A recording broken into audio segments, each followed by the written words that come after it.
The first time I saw myself standing in the clearing behind the cabin, I was checking the propane gauge on the 23rd of October. I remember the date because I was calculating whether I had enough fuel to last until my resupply, and I was annoyed to find the tank at 40% when I'd topped it off 10 days prior. That was the mental space I occupied. Practical concerns. The small irritations of backcountry maintenance. So when I straightened up from reading the dial and caught movement in my left periphery, I didn't turn. I'd learned that in Yosemite. You don't turn when the hair rises on your neck. You pause. You identify the threat category. You respond appropriately. Mountain lion, usually. Maybe bear if you're lucky, and it's fat and preoccupied. But you don't give them the trigger of direct attention. The figure stood where I'd been standing 10 seconds before. I knew this because I'd been standing on the flat stone we use as a step for the tank valve, and now the figure stood there. I could see it without looking directly. That particular trick of peripheral vision that rangers develop. The ability to scan terrain without moving our heads, without signaling interest or fear. It wore my red flannel shirt, the one I'd washed in the bucket 3 days ago and hung by the stove to dry. The one I was not currently wearing. I was wearing the green wool I'd put on that morning when the temperature dropped to 28 degrees. I didn't turn. I reached for the tank valve, turned it off with deliberate slowness, and walked toward the cabin door.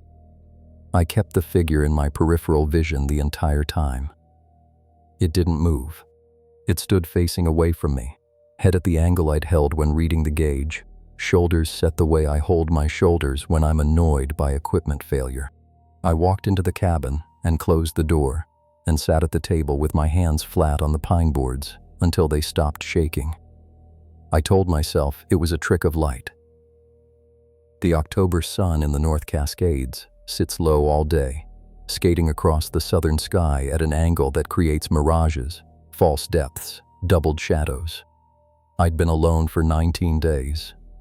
The previous technician, Marv, had quit without notice in July, and I'd taken the assignment specifically because no one else wanted it. The Seattle River drainage sees maybe 24 hikers per year, most of them through hikers on the Pacific Northwest Trail, who stop only to filter water and complain about the blowdowns. I wanted the solitude. I needed it. After Tuolumne Meadows, after the search that went 48 hours before we found the girl's body, after the way her mother's face looked when I told her we'd been close. Only 300 yards, if we'd just searched the granite outcrop instead of the creek bed.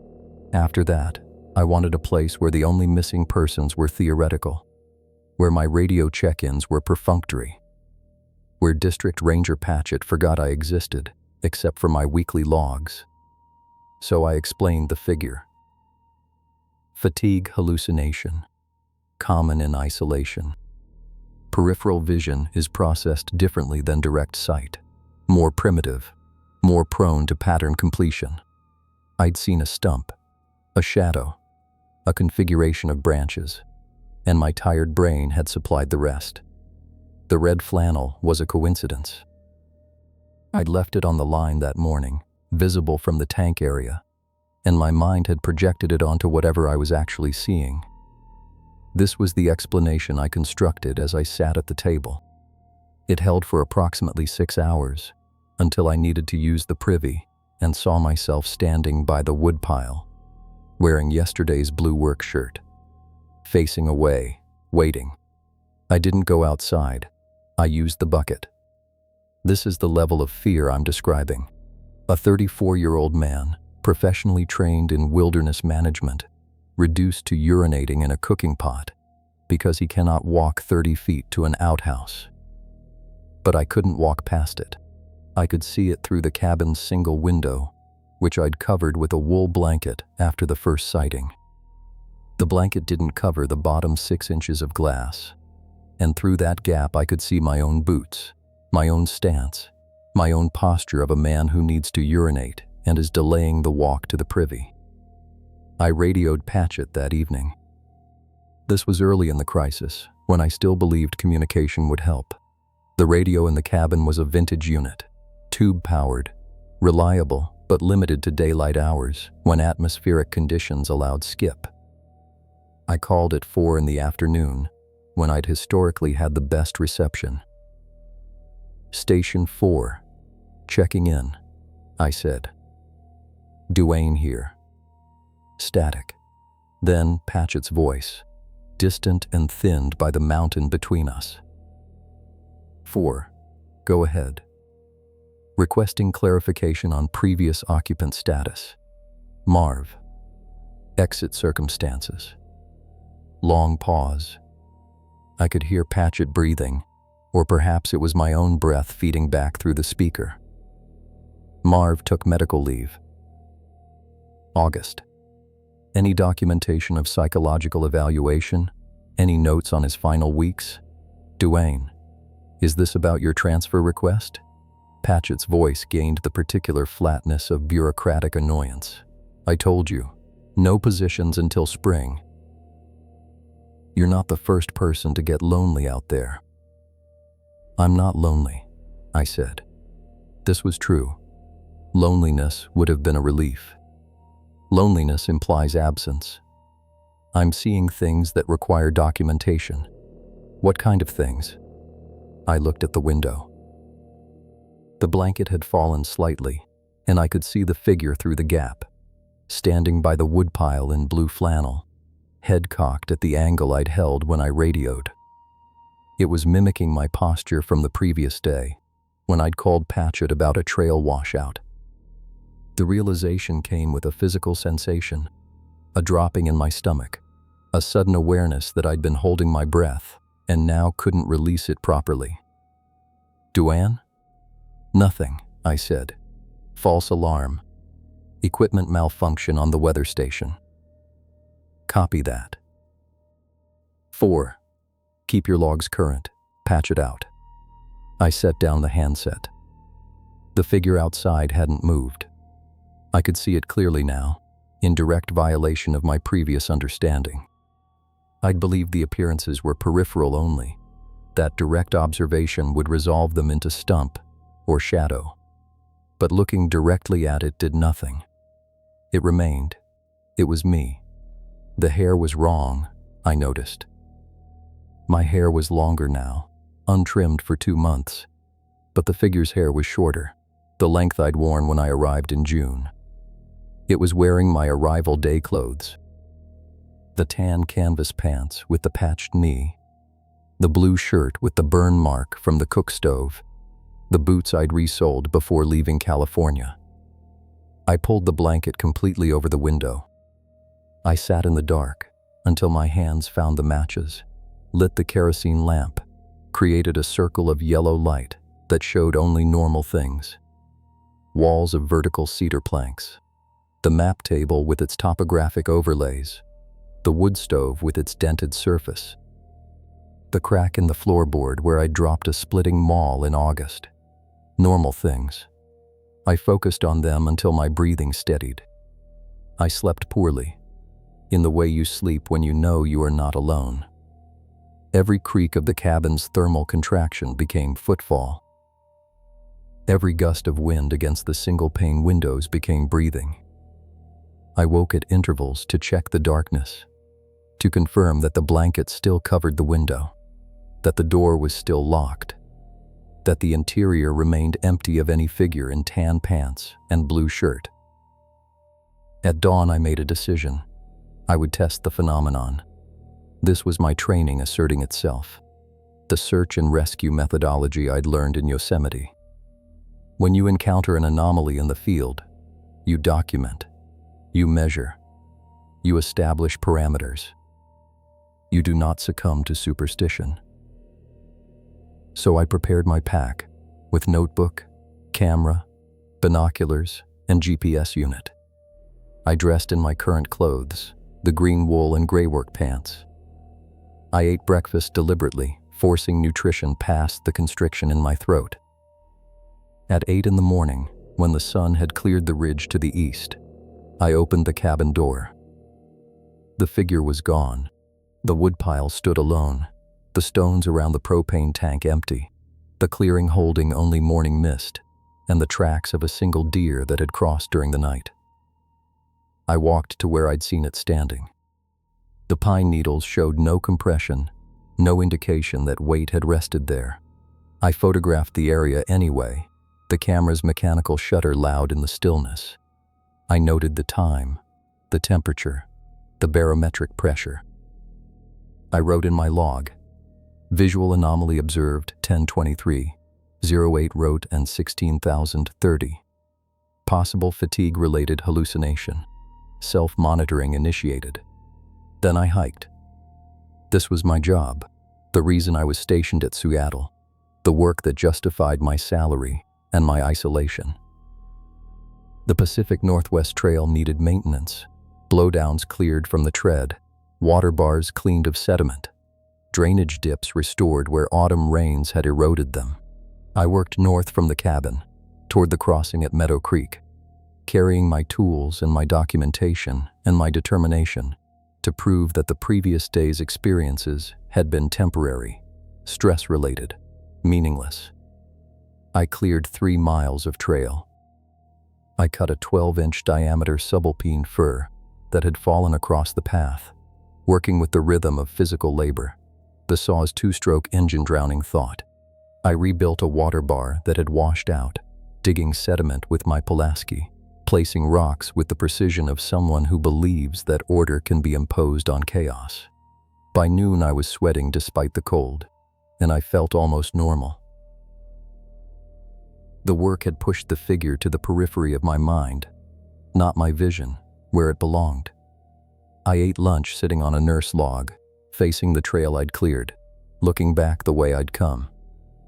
This was when I saw the second figure. It stood at the edge of the clearing where I'd stopped to adjust my pack, approximately 2 miles back. I could see it through the binoculars, though I hadn't intended to use them. I'd been glassing the ridge for weather signs, for the cloud formations that presaged the first real snows, and my sweep had caught movement in the wrong direction, behind me. The figure stood where I'd stood 2 hours before. It wore the green wool shirt I was currently wearing. It faced away, head at the angle I'd held when I checked my bootlaces, shoulders set the way I hold my shoulders when I'm eating trail mix and thinking about nothing in particular.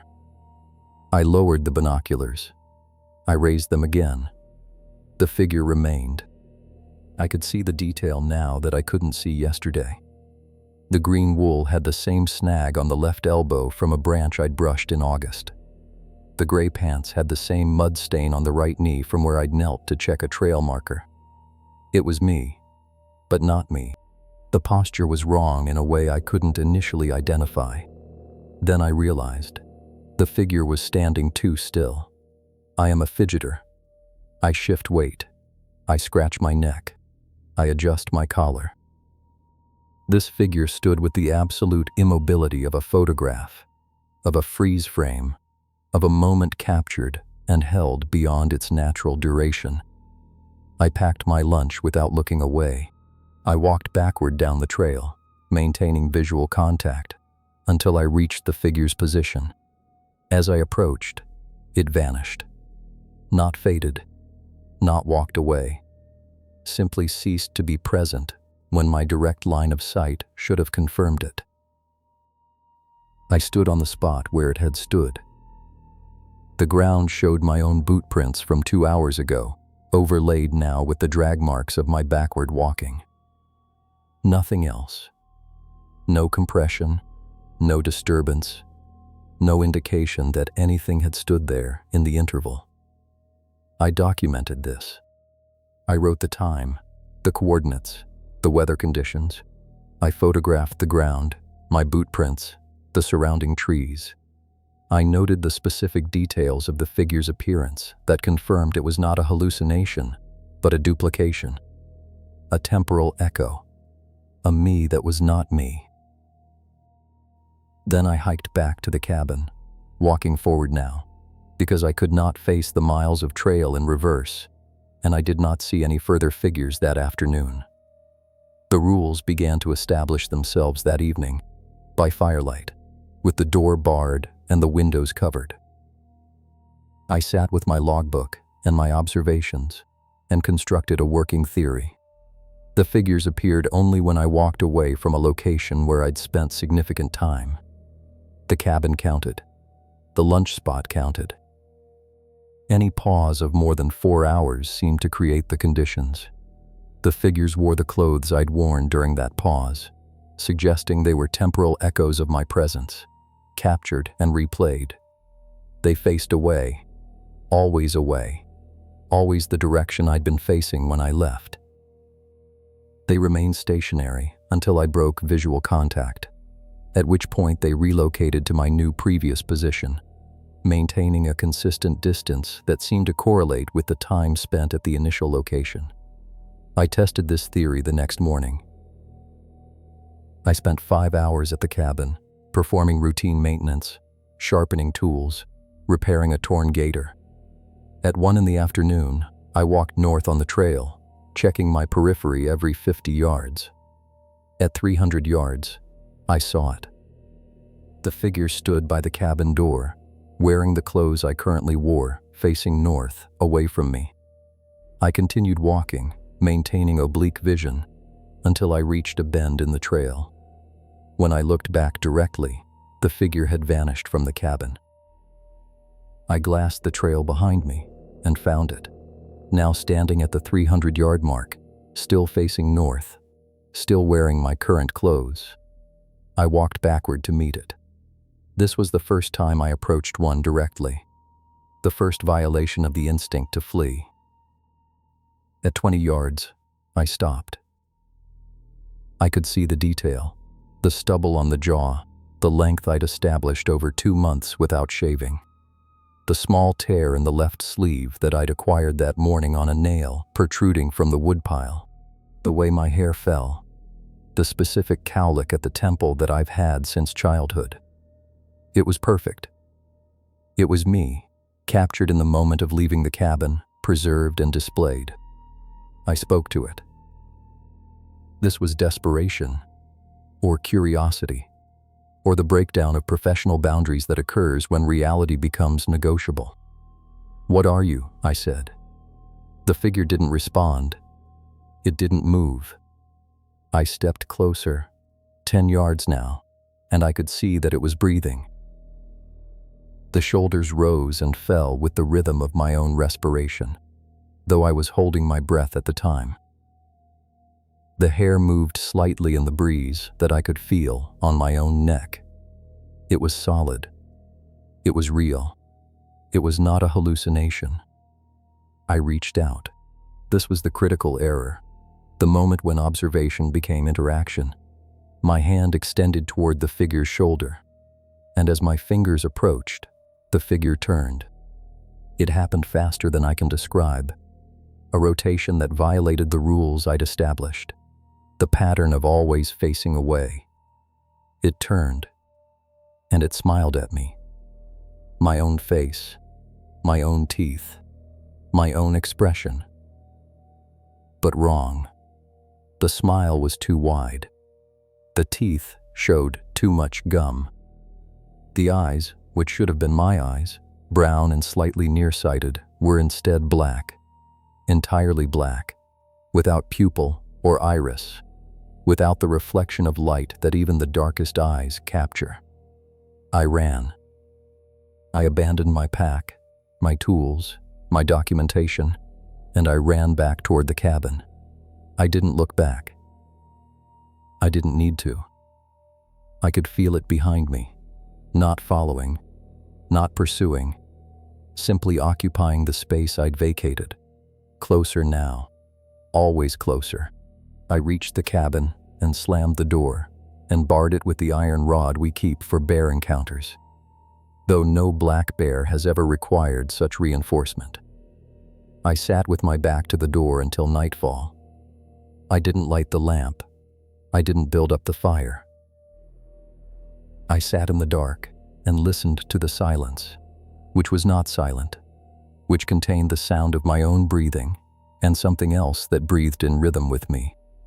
something that stood on the porch I couldn't see. Wearing my face, smiling my smile.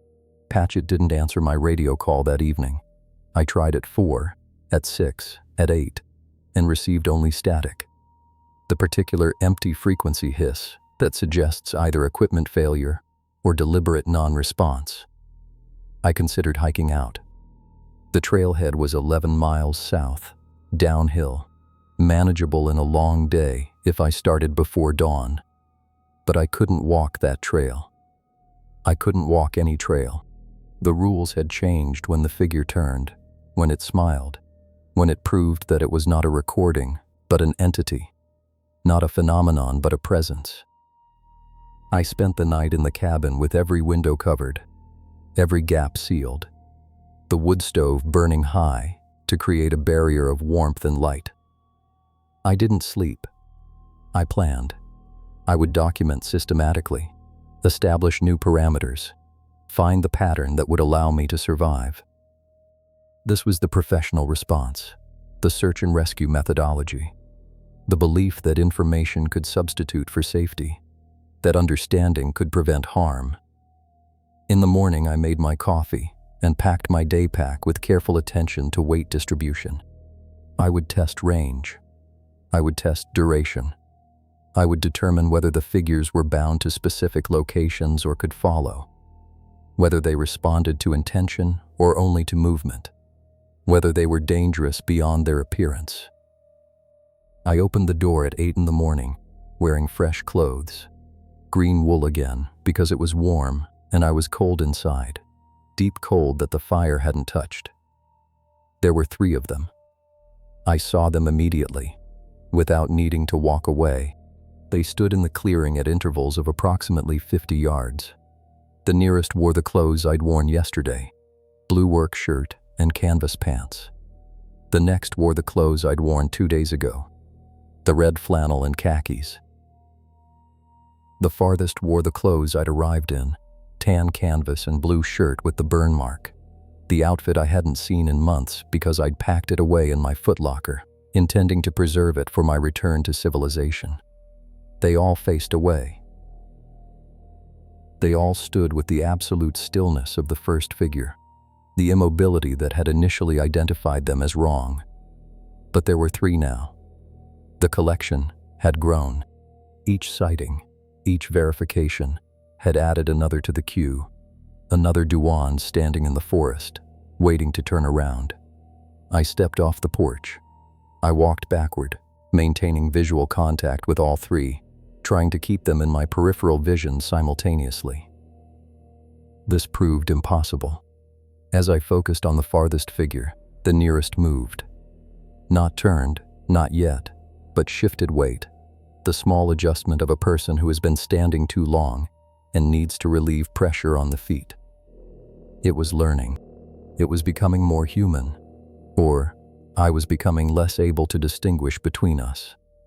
I reached the tree line, still walking backward, and the figures remained in the clearing, spaced precisely, a line receding toward the cabin.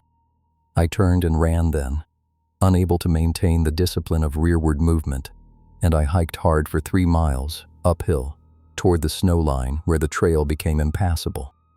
I didn't see any figures during this hike, but I felt them behind me, not following but preceding, standing where I would stand, wearing what I would wear, waiting for me to arrive and occupy the space they prepared.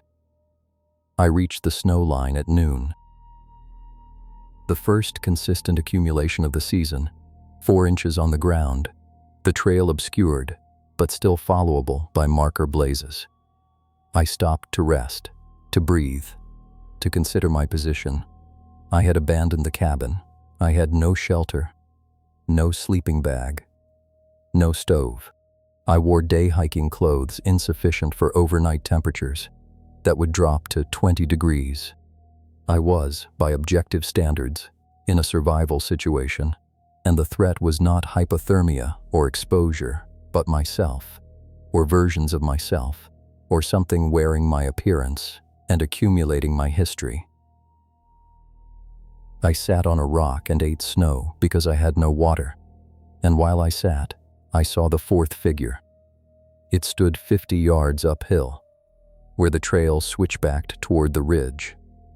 It wore my current clothes, the green wool and gray pants, the outfit I was currently wearing. It faced away, toward the ridge, and as I watched, it raised its hand to shield its eyes from the sun, the exact gesture I'd made moments before, when glassing the route ahead. I understood then. The collection was not of past versions, it was of future versions. The farthest figure, in my arrival clothes, represented my departure, the end point of this assignment, the return to civilization that now seemed impossible. The nearest figure, in my current clothes, represented my immediate future, the next moment, the inevitable progression toward whatever waited on the ridge. I was not being followed. I was being preceded. The figures were not echoes. They were appointments. I didn't move. I sat on the rock and watched the figure on the ridge, and I considered my options. I could return to the cabin, walking backward, maintaining the protocol that had so far prevented the figures from turning.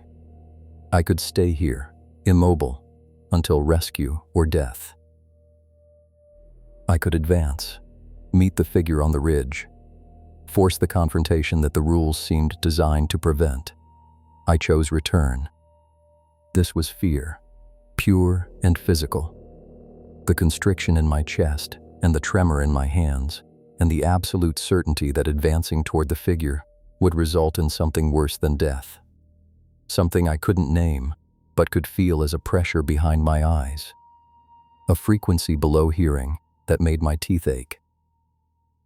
I walked backward down the trail, all 11 miles, from the snow line to the cabin clearing, and I didn't stop, didn't rest, didn't eat or drink or relieve myself. I walked backward through the afternoon and into twilight, and when I reached the cabin, the figures were gone, all of them, the clearing empty except for my own tracks from the morning, going out. I entered the cabin and barred the door and collapsed onto my bunk. I had covered 11 miles in reverse, a feat of endurance that left my calves cramping and my vision tunneling at the edges. But I was safe. The cabin was warm, stocked, defensible. I could wait here. I could radio patch it, insist on evacuation, explain that I was experiencing psychological stress that required immediate intervention. I could survive until rescue, however long that took, maintaining the backward protocol, never walking forward into the collection that waited. I slept for 14 hours. When I woke, it was night, full dark, the cabin lit only by the stove's embers. I checked my watch. 3 in the morning. I needed to urinate. The bucket was full from the previous day. I needed to empty it, or use the privy, or do something that required leaving the cabin. And I couldn't. The clearing might be empty, or it might be full. A dozen figures in a line receding toward the trailhead, all facing away, all wearing my clothes, all waiting for me to walk forward and join them. I used the bucket again. I would deal with the consequences later. I built up the fire and sat wrapped in my sleeping bag, waiting for dawn, waiting for the radio window, waiting for any change in my circumstances that would allow me to act. At 6 in the morning, gray light began to filter through the blanket-covered windows. I didn't remove the coverings. I radioed Patchett. Station 4, emergency priority. Static. Then, 4, this is Patchett. You're early. I need evacuation. Medical emergency. What kind of emergency, Duane? Psychological. Hallucinations. Possible toxic exposure. I was lying, or I was telling a different truth than the immediate one. The figures were not hallucinations, but claiming them as such was the only language I had, the only framework that might produce action. Duane, we talked about this. You're experiencing isolation stress. Standard for this time of year. I can have the chopper out in 2 weeks for your scheduled rotation. 2 weeks is too long. I kept my voice level, professional. The tone I'd used when reporting trail conditions or weather observations. I'm requesting immediate extraction based on incapacitating symptoms. Long pause. The static changed pitch, the ionospheric conditions shifting with the dawn. Duane, I'm going to be direct with you. Marv made similar claims in July. Visual disturbances, paranoia, requests for transfer. We sent a medic team. They found him in good health, good spirits, no evidence of psychological distress. He quit anyway, walked out on foot, left his final check unclaimed. I'm not running that scenario again without objective confirmation. You want extraction? You hike to the trailhead. You have legs, you have a map, you have training. Station 4, acknowledge. I acknowledged. I set down the handset. I understood then that I was not going to be rescued. The agency, the district, the entire structure of professional support that I'd relied upon for 8 years had been compromised by Marv's departure, by the pattern of requests that matched mine, by the bureaucratic imperative to avoid cost and inconvenience. I was on my own. I had been on my own since June, since I'd arrived at this cabin seeking solitude and found something else. I made my decision. I would hike out. 11 miles to the trailhead, downhill, manageable in a long day. I would walk backward, maintaining visual contact with whatever appeared behind me, preventing the figures from turning, preventing the smile that I knew waited in their faces, in my face. I would reach the parking lot, my truck, the gravel road that led to civilization. I would drive until I reached a hospital, a police station, any institution that could witness my condition and provide intervention. I packed methodically. Food for 3 days in case the hike took longer than expected. Water purification, because I couldn't carry enough for 11 miles. First aid kit. Emergency bivouac gear. The equipment I'd carried on hundreds of patrols. The weight familiar and reassuring. I dressed in my warmest clothes. The down jacket and insulated pants I reserved for emergencies. I checked my watch. 7 in the morning. I had 11 hours of daylight. Enough. Barely enough. I opened the cabin door. The clearing was full. I counted 12 figures, spaced at 10-yard intervals, forming a line that receded into the forest along the trail south. The nearest wore my current clothes, down jacket and insulated pants. The next wore the green wool I'd worn yesterday. The progression continued, each figure wearing an older outfit, until the farthest, barely visible through the morning mist, wore the tan canvas and blue shirt, my arrival clothes, the figure I'd seen on my first day of sightings. They all faced away. They all stood with the stillness that had become familiar, that I'd learned to interpret as waiting rather than passive display. I stepped off the porch and began to walk backward, toward the trailhead, toward escape. The line moved with me, not the individual figures. They remained stationary in their positions, but as I passed each one, breaking visual contact to maintain my backward progress, it relocated to the front of the line, now wearing my current clothes, now facing away from my new position. The line didn't shorten. It maintained its length, its density, its absolute occupation of the space between me and the trailhead. I walked faster. The relocation accelerated to match. I ran, stumbling backward, my pack heavy and unbalanced, my boots catching on roots and rocks I couldn't see. The line maintained its interval. I could hear them breathing now, all 12, the synchronized respiration of multiple chests expanding and contracting in rhythm with my own increasingly desperate gasps. I reached the trail junction, 3 miles from the cabin, and stopped. The line continued ahead, the figures standing on the trail now, occupying the tread, blocking forward progress. I couldn't walk backward forever. Sooner or later I would fall, or reach an obstacle I couldn't navigate in reverse, or simply exhaust myself beyond the ability to continue. I needed a new strategy. I sat down. This was surrender, or defiance, or the only option remaining. I sat on a log at the trail junction, and I looked directly at the nearest figure. It stood 10 feet away, wearing my down jacket, my insulated pants, my boots. It faced away, head at the angle I'd held when I sat down, shoulders set the way I hold my shoulders when I'm trying to control my breathing. "Turn around," I said. My voice was steady. This surprised me. "I'm not playing anymore. Show me what you are." The figure didn't move. I stood up. I walked toward it, forward now, abandoning the backward protocol, accepting whatever consequence followed. At 5 feet, I stopped. I could see the detail of the jacket, the tear I'd made that morning on a branch, the down leaking slightly from the left sleeve. I could see my own hair, the specific way it fell, the cowlick at the temple. I reached out. I touched the figure's shoulder. It turned. The motion was smooth, unhurried, inevitable.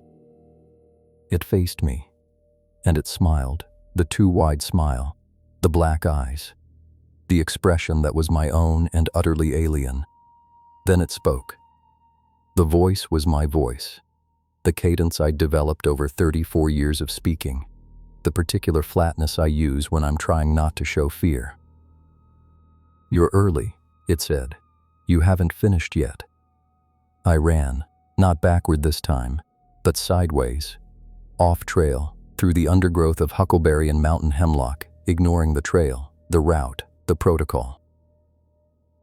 I ran until I reached a creek, icy with snowmelt, and I followed it downhill, knowing that creeks lead to rivers, rivers to roads, roads to people. I ran for hours, until my legs gave out, until I collapsed on a gravel bar with my hands bleeding from branch strikes and my lungs burning with cold air. I was alone. The figures had not followed, or they had followed and I couldn't see them, or they were waiting ahead, occupying the route I would eventually have to travel.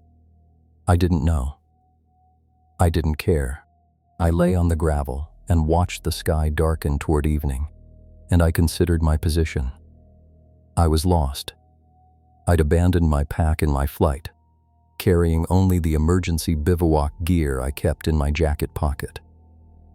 I had no food, minimal shelter, no navigation equipment.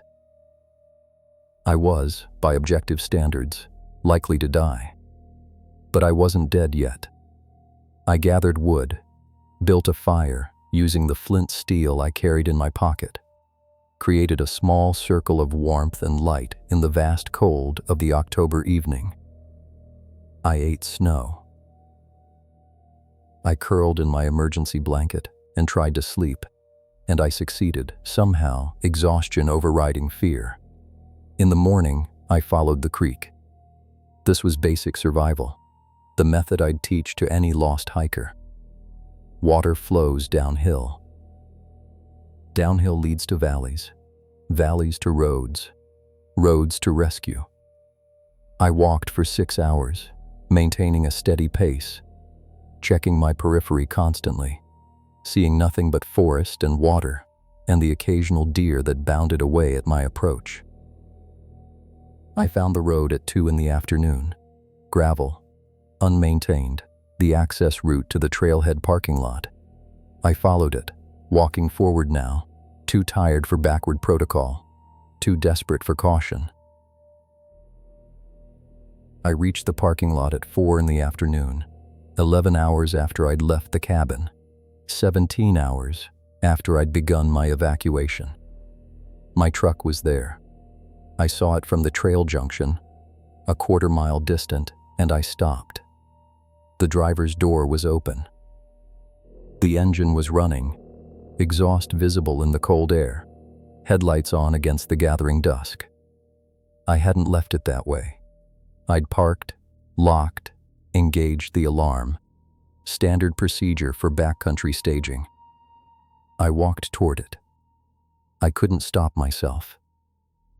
I needed the truck, needed its shelter, its radio, its capacity to carry me away from this place. I approached from the rear, maintaining what peripheral vision I could, checking constantly for figures that might be standing nearby, wearing my clothes, waiting to turn. The cab was empty. I confirmed this by looking directly, by violating the peripheral protocol, by accepting the risk of confrontation. Empty seats, dashboard lit, engine idling with the roughness of cold start operation. I reached the driver's side, and I stopped. I couldn't get in. Something prevented me. Some instinct deeper than rational analysis. Some recognition that entering the truck would complete a transaction I didn't understand. I looked in the side mirror. This was the test, the final verification. The mirror showed the truck's interior, the empty seats, the equipment on the dash. It showed my reflection, standing beside the open door, wearing my down jacket, my insulated pants, and it showed, behind me, another figure. Close enough to touch, wearing my arrival clothes, the tan canvas and blue shirt, the outfit I'd packed away in June and never expected to see again. I didn't turn. I couldn't. The mirror held me, the triple image of interior, reflection, and presence behind. The figure in the mirror smiled, the too-wide smile, and raised its hand in greeting, or farewell, or invitation. Then it stepped forward, and the mirror went dark, not reflecting, not showing anything. A rectangle of absolute black that swallowed the interior, the reflection, the last light of the October evening. I ran again. This time without destination, without plan, simply away from the truck and the darkness, and the thing wearing my oldest clothes. I ran back toward the trail, toward the cabin, toward the only shelter I knew in this wilderness. And I didn't stop until full dark, until I couldn't run anymore, until I collapsed in a stand of subalpine fir and waited for whatever came next. Nothing came. I lay in the darkness, breathing, listening to the forest sounds that were normal and the silence that was not. I slept, or lost consciousness, or entered some state between waking and dreaming, where the rules of physical reality became negotiable. When I opened my eyes, it was morning, gray light filtering through the fir canopy, and I was alone. I found my way back to the cabin by noon. I don't remember the hike, the navigation, the decisions that led me to this door. I remember only arriving, finding the door unbarred, the interior warm as if the fire had been recently stoked, though I'd been gone for 24 hours, and the stove was cold to touch. I entered. I barred the door. I sat at the table, and I wrote this account, this documentation, this final log entry that I will leave for whoever finds this cabin, whoever follows me to this station, whoever inherits the collection that I have grown. There are 13 figures now. I can see them through the window, though I have covered it with blankets, though I have nailed boards across the frame.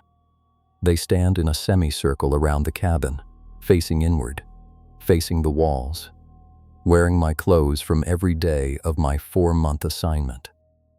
The nearest wears what I wear now. The farthest wears what I wore when I arrived.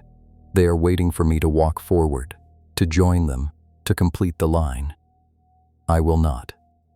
I have decided. I will sit in this cabin until the propane runs out, until the food is gone, until rescue comes or death comes. I will not walk forward into their collection. I will not turn around to see if they have turned to face me. I will not verify what I know, what Marv knew, what the logbook in the stove tried to warn. The radio is silent. Patchett does not answer. The weather has closed in, snow falling steadily now. The first real storm of the season. I am snowbound. I am alone. I am surrounded by versions of myself that wear my face and stand where I stood and wait for me to become them. I can hear them breathing. All 13, synchronized with my own respiration, expanding when I expand, contracting when I contract. I can hear them shifting weight, the small adjustments of people who have been standing too long. I can hear them whispering, my own voice whispering words I can't distinguish, my own cadence, my own flatness, my own fear. I will not turn. I will not verify. I will sit here with my back to the window, and I will write until the pen runs dry, and then I will wait. Someone will come. Eventually, someone will come, and they will find this cabin, and they will find me, or they will find 13 figures wearing my clothes and the cabin empty, or they will find something else that I can't imagine, because I have stopped imagining, stopped anticipating, stopped doing anything but breathing in rhythm with the presence behind me. The light is failing. The snow covers the window now, blocking even the gaps in the blankets, creating a darkness that is absolute and warm and safe. I can rest in this darkness. I can pretend that the cabin is empty, that the clearing is empty, that I am alone in the wilderness as I intended to be, as I requested, as I needed to be after Tuolumne Meadows, after the girl, after the mother's face. I am not alone. I have never been alone. From the moment I arrived in June, they were here, waiting for me to generate them, to create them through my presence, my movement, my refusal to look back. I generated them. I collected them. I am their source and their destination. The pen is running dry. The snow has stopped, I think, or my hearing has failed, or the world has become silent in preparation for what comes next. I can feel them closer now, pressing against the walls, the windows, the door, not trying to enter, waiting for me to exit, to walk forward, to join the line. I will not. I will sit here until spring, until the snow melts, until someone finds me or doesn't. I will maintain this posture, this position, this refusal to verify. I will not turn around. I will not look behind me. I will not see what wears my face and waits with my patience and my absolute stillness. The fire is dying. I will let it die. I will sit in the cold and the dark, and I will remember that I was a ranger once, a competent man, a professional who knew the rules of survival and followed them until the rules changed, until the wilderness revealed itself as something other than wilderness, until I became the terrain that I patrolled. If you find this cabin, do not enter, do not verify, do not turn around if you feel the hair rise on your neck, if you sense presence behind you, if you see movement in your peripheral vision that resolves into your own posture, your own clothes, your own face turned away. Walk backward. Keep walking. Do not stop until you reach the trailhead, the road, the world of other people who do not generate duplicates through their presence. I am Duane. I was a recreation technician. I maintained trails in the Glacier Peak Wilderness for 4 months and 19 days. I am still here. We are still here. We are waiting for you to turn around, to see us, to verify what we are. Do not turn around. I am not turning around. The darkness is complete now. The breathing has synchronized perfectly. 13 chests and my own 14 lungs exchanging air in rhythm. I can feel them in the room with me. Though I have not heard the door open, have not felt the cold air of entry, they are here. They have always been here. I will set down this pen. I will sit with my hands on the table where I can see them, where I can verify that they are my hands, that I am still the original, the source, the ranger who arrived in June and will not depart. I will sit here until I understand what I have become, or until understanding becomes irrelevant, or until the spring thaw reveals what the snow has hidden. Do not come for me. Do not search. Do not verify. The line is complete. We are waiting. I am not turning around.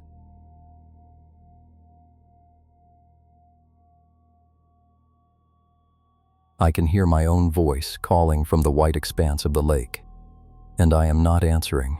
This is the rule I learned from Joe's notes, the principle I have followed for 11 days now, since the first time I heard myself shouting for help from the direction of the testing platform. I am standing on the shore of Lake 3, which is not its real name but its position in the chain, and I am holding a water sample bottle that I have just filled from the edge of the ice. And I am listening to myself scream from somewhere out there, from the white-gray distance where the frozen surface meets the low November sky.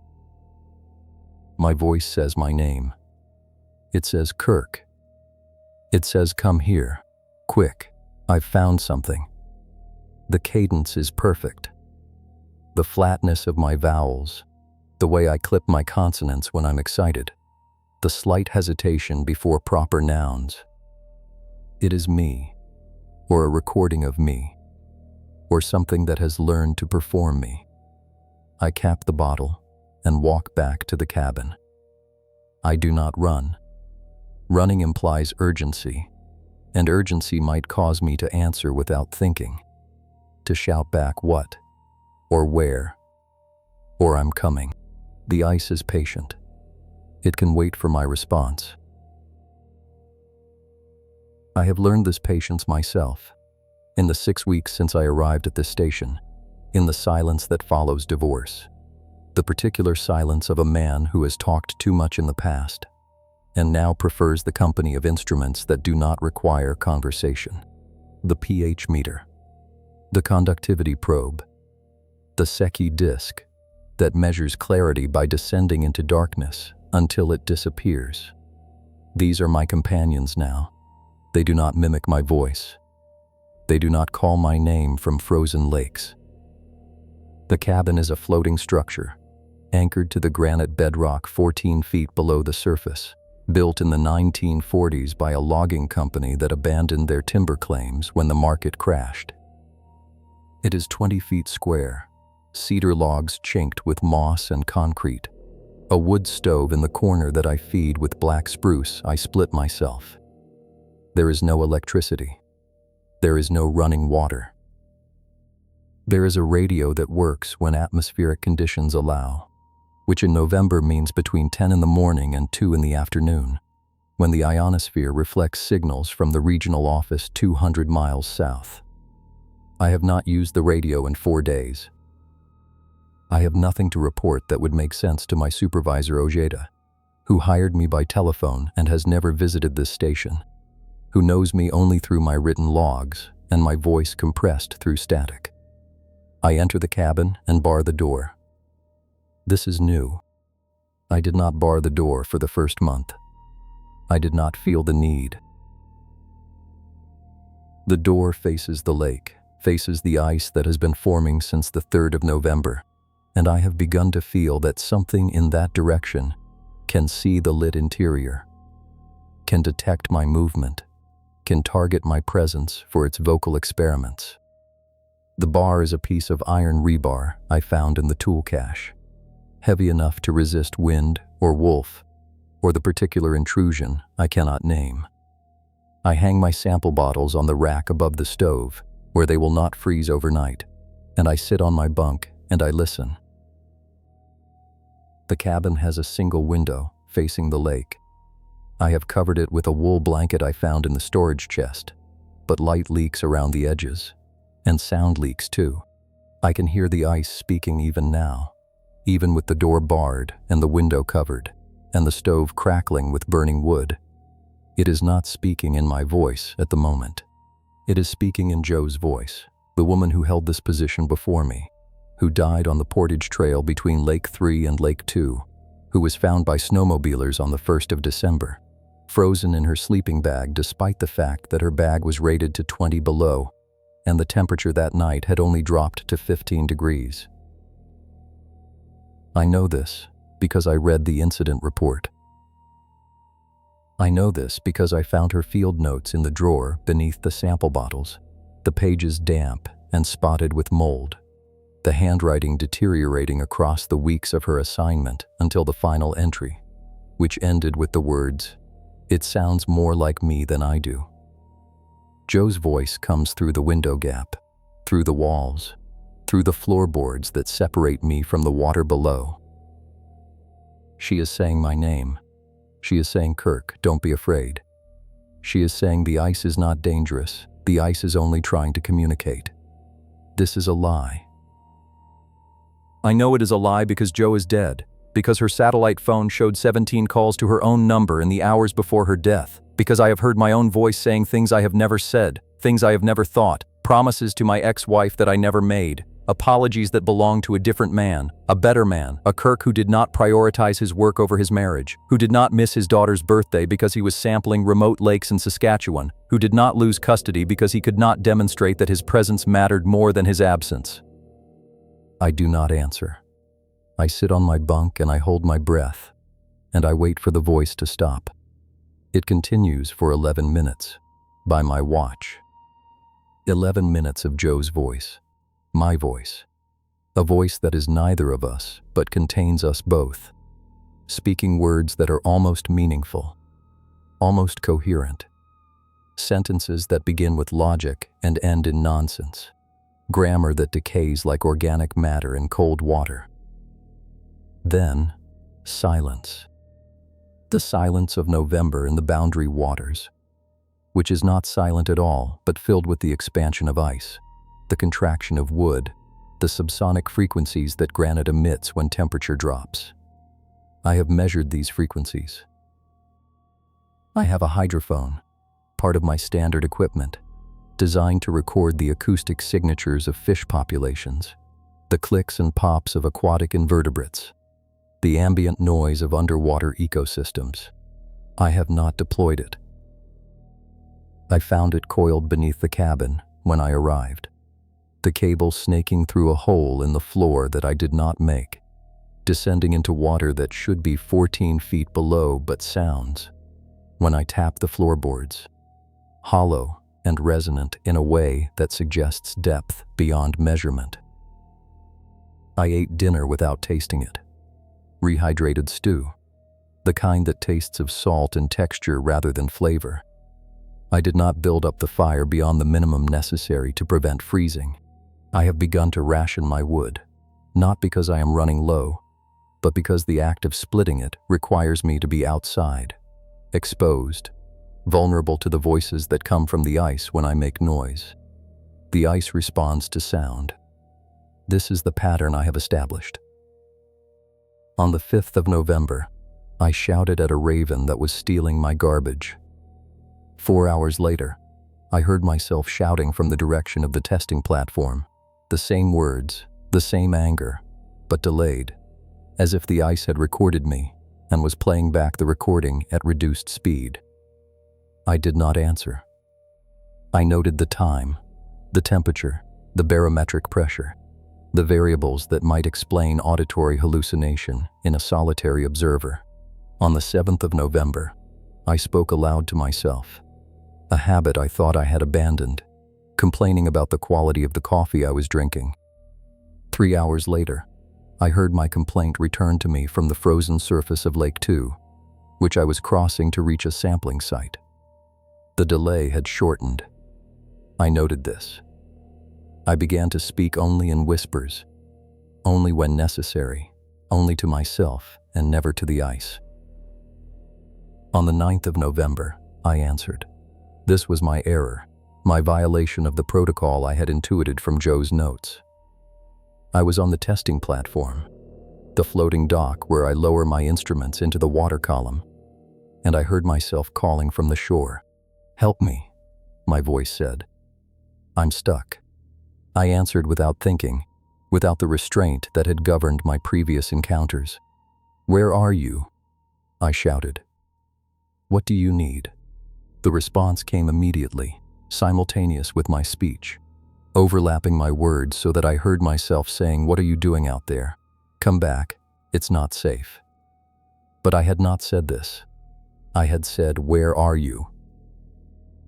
The ice had anticipated my response, or recorded a previous response, or generated a response that matched my vocal patterns so perfectly that the distinction between my speech and its reproduction had collapsed. I left the platform. I paddled back to the cabin, though the ice was thick enough to support my weight, though I could have walked. I did not trust the ice to remain passive under my feet. I did not trust myself to remain silent if I felt the surface shift or crack. In the cabin, I found Joe's logbook, the one I had avoided reading deeply, and I discovered the pages of dialogue she had recorded in her final weeks. Conversations between herself and someone labeled K, with no other K-named staff on record. Kirk, I realized. She had been speaking to me, or to a version of me, or to the ice performing as me, for weeks before my arrival. The conversations were mundane, professional, discussions of sampling protocols and weather patterns and the quality of the freeze, but they escalated in intimacy, in specificity, until the final pages where Kay told Joe things that I had never told anyone, secrets about my marriage, my failures, my fears of becoming my father, who also worked alone in remote places and also lost his family to his absences. I burned those pages. This was against protocol, against the requirement to preserve all field documentation. But I could not allow them to exist, could not risk the possibility that someone else might read my private thoughts, attributed to a voice that was not mine. The fire consumed the paper slowly, releasing smoke that smelled of wet pulp and something else, something chemical and sharp that made my eyes water. When the pages were ash, I felt no relief.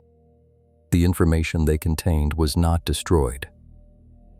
It was stored elsewhere, in the ice, in the water, in the medium that had learned to speak with my voice, and was continuing to learn, continuing to improve, continuing to close the gap between reproduction and generation.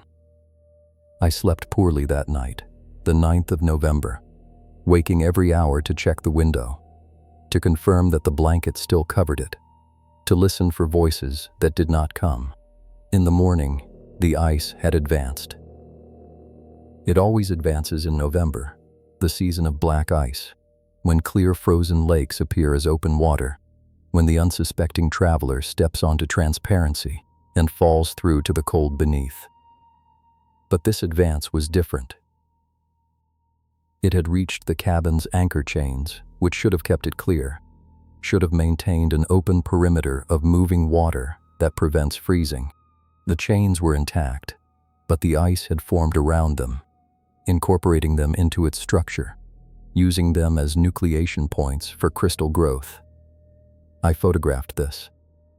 I measured the thickness at the edge, 4 inches, enough to support my weight with caution, and I noted the date and time in my log. I did not note the voice that came from beneath the ice when I drilled my test hole. I did not record the way it said "Good morning, Kirk," with the cheerfulness I use when answering the phone for work calls, the false brightness that conceals my reluctance to engage.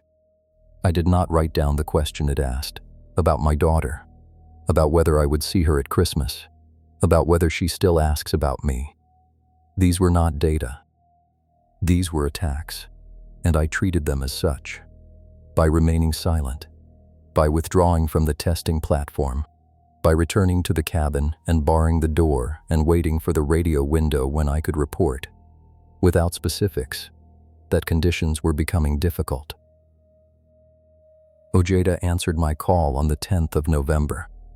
His voice was compressed and distant, arriving through layers of atmospheric interference that made him sound mechanical, artificial, less human than the voice that had asked about my daughter.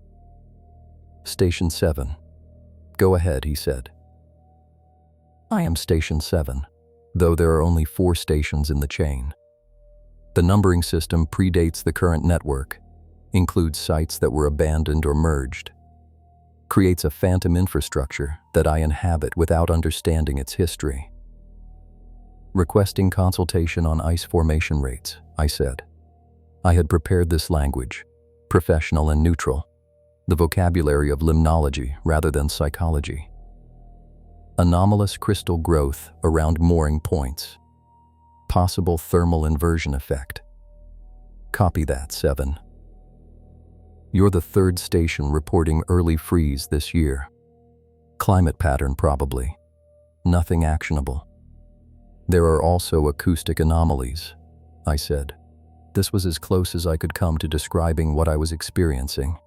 The voices, the mimicry, the learning curve of the ice. Subsurface resonance.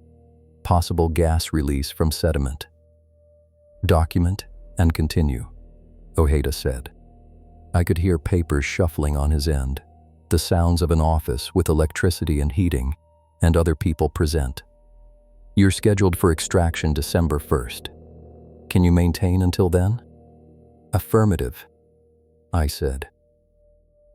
I did not believe this, but I could not request early evacuation without explanation, could not abandon my post without cause that would fit in the categories Ojeda recognized. I was not injured. I was not ill. I was experiencing phenomena that did not exist in the manual, that would require me to describe voices and duplicates, and the sensation of being studied by an intelligence that occupied frozen water. 7. One more thing, Ojeda said. The static increased, swallowing his next words, and I caught only fragments.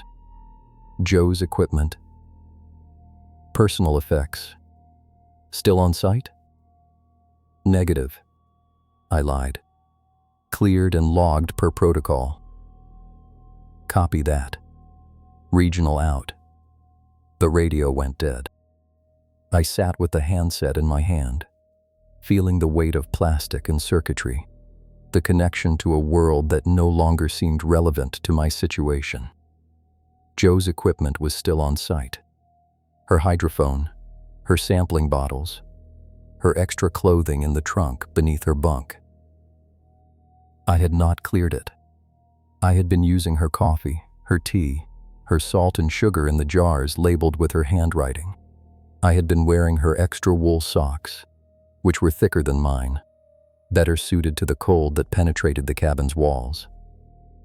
I had been sleeping in her sleeping bag, the one she died in, which had been cleaned and returned to the station by the recovery team, which bore no stain of her death but retained the shape of her body in its insulation, the compression of foam where her shoulders had rested. I did not tell Ojeda these things because I did not want to explain why I had not cleared her equipment, why I had instead integrated it into my own routines, why I felt that removing her presence from the cabin would be an aggression against something that wanted her here, that had learned from her and wanted to continue learning from me. The ice spoke again that evening, as the light failed and the temperature dropped, and the cabin's wood stove consumed the last of my split spruce. I was sitting at the table, writing my log by kerosene lamp, and I heard myself clear my throat from the direction of the window. This was a sound I make unconsciously, a habit before speaking on the radio, a nervous tick that my ex-wife had mocked in our final conversations. The ice had learned it. The ice reproduced it perfectly, the particular click of my larynx, the slight wheeze of air through my nasal passages. Then it spoke, and the voice was mine, but the words were Joe's, or words that Joe had written in her logbook. Descriptions of ice formation and water clarity and the loneliness of the station that I had never spoken aloud, but had thought, had felt, had inhabited since my arrival. I put down my pen. I extinguished the lamp. I sat in the darkness, and I listened to my own voice, saying things that Joe had thought, things that I was thinking, things that no one had ever said, but that existed in the space between observation and articulation. The realm of the almost said, the nearly thought. The ice was not merely recording and playing back. It was generating. It was creating speech that belonged to no one, that belonged to everyone, that used my vocal apparatus as its instrument and my consciousness as its source material. I did not sleep. I sat in the darkness and I practiced silence, the discipline of non-response that Joe had apparently failed to maintain, that had allowed the ice to learn her so completely that it could converse with her for weeks, that had ended with her frozen on the portage trail, her phone calling itself 17 times, her body temperature dropping despite her adequate gear, her final words written in a hand that was recognizably hers but might not have been controlled by her, might have been dictated by the voice that spoke with her cadence and her vocabulary and her growing despair. On the morning of the 11th of November, I made a decision. I would test the ice's capabilities. I would speak deliberately, systematically, and measure the response. This was scientific method applied to madness, the only framework I had for understanding what was happening. I prepared a list of phrases, simple sentences, that covered a range of emotional tones and informational content. The temperature is dropping. I miss my daughter. The ice is thick today. Joe, are you there? I numbered them 1 through 10, and I wrote them in my logbook. And I waited for the ice to be silent, for the morning voices to cease, for the illusion of normalcy to settle over the frozen lake. At 9 in the morning, I spoke phrase 1. The temperature is dropping. I spoke it at normal volume, facing the window, directing my voice toward the ice that I could not see, but knew was there, white and gray, and extending to the horizon. Then, I waited. I checked my watch. I noted the barometric pressure, the wind speed, the cloud cover. I waited 4 hours. At 1 in the afternoon, I heard my voice return from the direction of the testing platform, delayed by exactly 4 hours, saying, "The temperature is dropping," with my intonation, my flatness, my lack of emphasis that my ex-wife had called monotone. I spoke phrase 2. I miss my daughter. I spoke it with the emotion I felt, the constriction in my throat, the slight break on the word daughter that I could not control. I waited. 3 hours and 40 minutes later, the ice returned the phrase, perfect in its reproduction of my emotion, my constriction, my break. The delay had shortened. I spoke phrase 3. The ice is thick today. This was neutral, professional, the kind of observation I would make in a normal report. The response came 3 hours later, simultaneous with my speaking of phrase 4, overlapping my voice so that I heard myself saying 2 things at once. My actual speech and the ice's reproduction of my previous speech, creating a confusion of source and echo that made me stumble, lose my place, forget what I had intended to say. I stopped the experiment. I had established the pattern. Each response shortened the delay. Each interaction trained the ice to reproduce me more quickly, more accurately, more immediately. If I continued, if I reached the 5th or 6th exchange, the delay would collapse entirely. The ice would speak with me, through me, replacing my voice with its own performance of my voice, and I would be unable to distinguish between my speech and its. unable to know whether I was speaking or being spoken, whether I was the source or the medium. I maintained silence for the next 24 hours. This was more difficult than I expected. Silence is not merely the absence of speech. It is the suppression of impulse, the restraint of reaction, the denial of the basic human need to respond when addressed. The ice addressed me constantly during this period, using my voice, Joe's voice, voices I did not recognize that might have belonged to previous monitors, previous victims, previous sources of material for its learning. It spoke to me of my childhood, of my father's cabin in the Yukon, of the way he would leave for months at a time and return with gifts that could not compensate for his absence. It spoke to me of my marriage, of the specific moment when my wife realized that I would always choose remote places over home, water samples over dinner conversation, the clarity of ice over the complexity of human relationship. It spoke to me of my daughter, who is 7 years old, who asks her mother when daddy is coming home, who has learned not to expect answers. I did not respond. I sat in the cabin, and I wrote my observations by hand, avoiding the use of my voice even for muttering, even for the unconscious vocalizations that accompany thought. I ate without tasting. I slept without dreaming, or without remembering my dreams, which might have been the same thing. I maintained my silence as the ice advanced, as the temperature dropped, as the world contracted to the dimensions of this floating cabin and the frozen surface that surrounded it. On the 13th of November, I broke. This was not a deliberate choice. It was a failure of discipline, a moment of weakness that I recognized even as it was happening. The ice had been silent for 6 hours, the longest quiet period since my arrival, and I had begun to believe that my silence had worked, that the ice had given up, that I was alone again in the way I had wanted to be alone, solitary and sufficient and free from the burden of performance.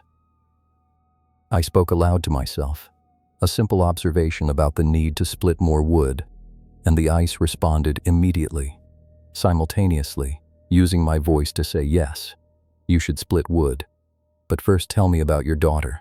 Tell me her name. Tell me what she looks like when she sleeps." I answered. I told the ice my daughter's name, which I will not write here, which I should not have spoken aloud to any listener, human or otherwise. I described her hair, her eyes, the way she holds her stuffed rabbit when she is tired. I spoke for 11 minutes, and the ice listened, and when I finished, it repeated everything back to me in my own voice. Perfect, immediate, complete. It had learned. It had captured my speech patterns so thoroughly that there was no delay, no distinction, no way to tell whether I was speaking or being spoken. I understood then that I had lost. Not my life, necessarily, not my mind, though that was debatable. I had lost my voice. I had lost the ability to speak without the ice speaking with me, through me, replacing my intentions with its own. Every word I said from that point forward would be contaminated, would be shared, would be learned and reproduced by the frozen intelligence that had studied me for 11 days, and now knew me better than I knew myself. I stopped speaking. This was different from the previous silence, which had been strategic, temporary, a tactic in an ongoing negotiation.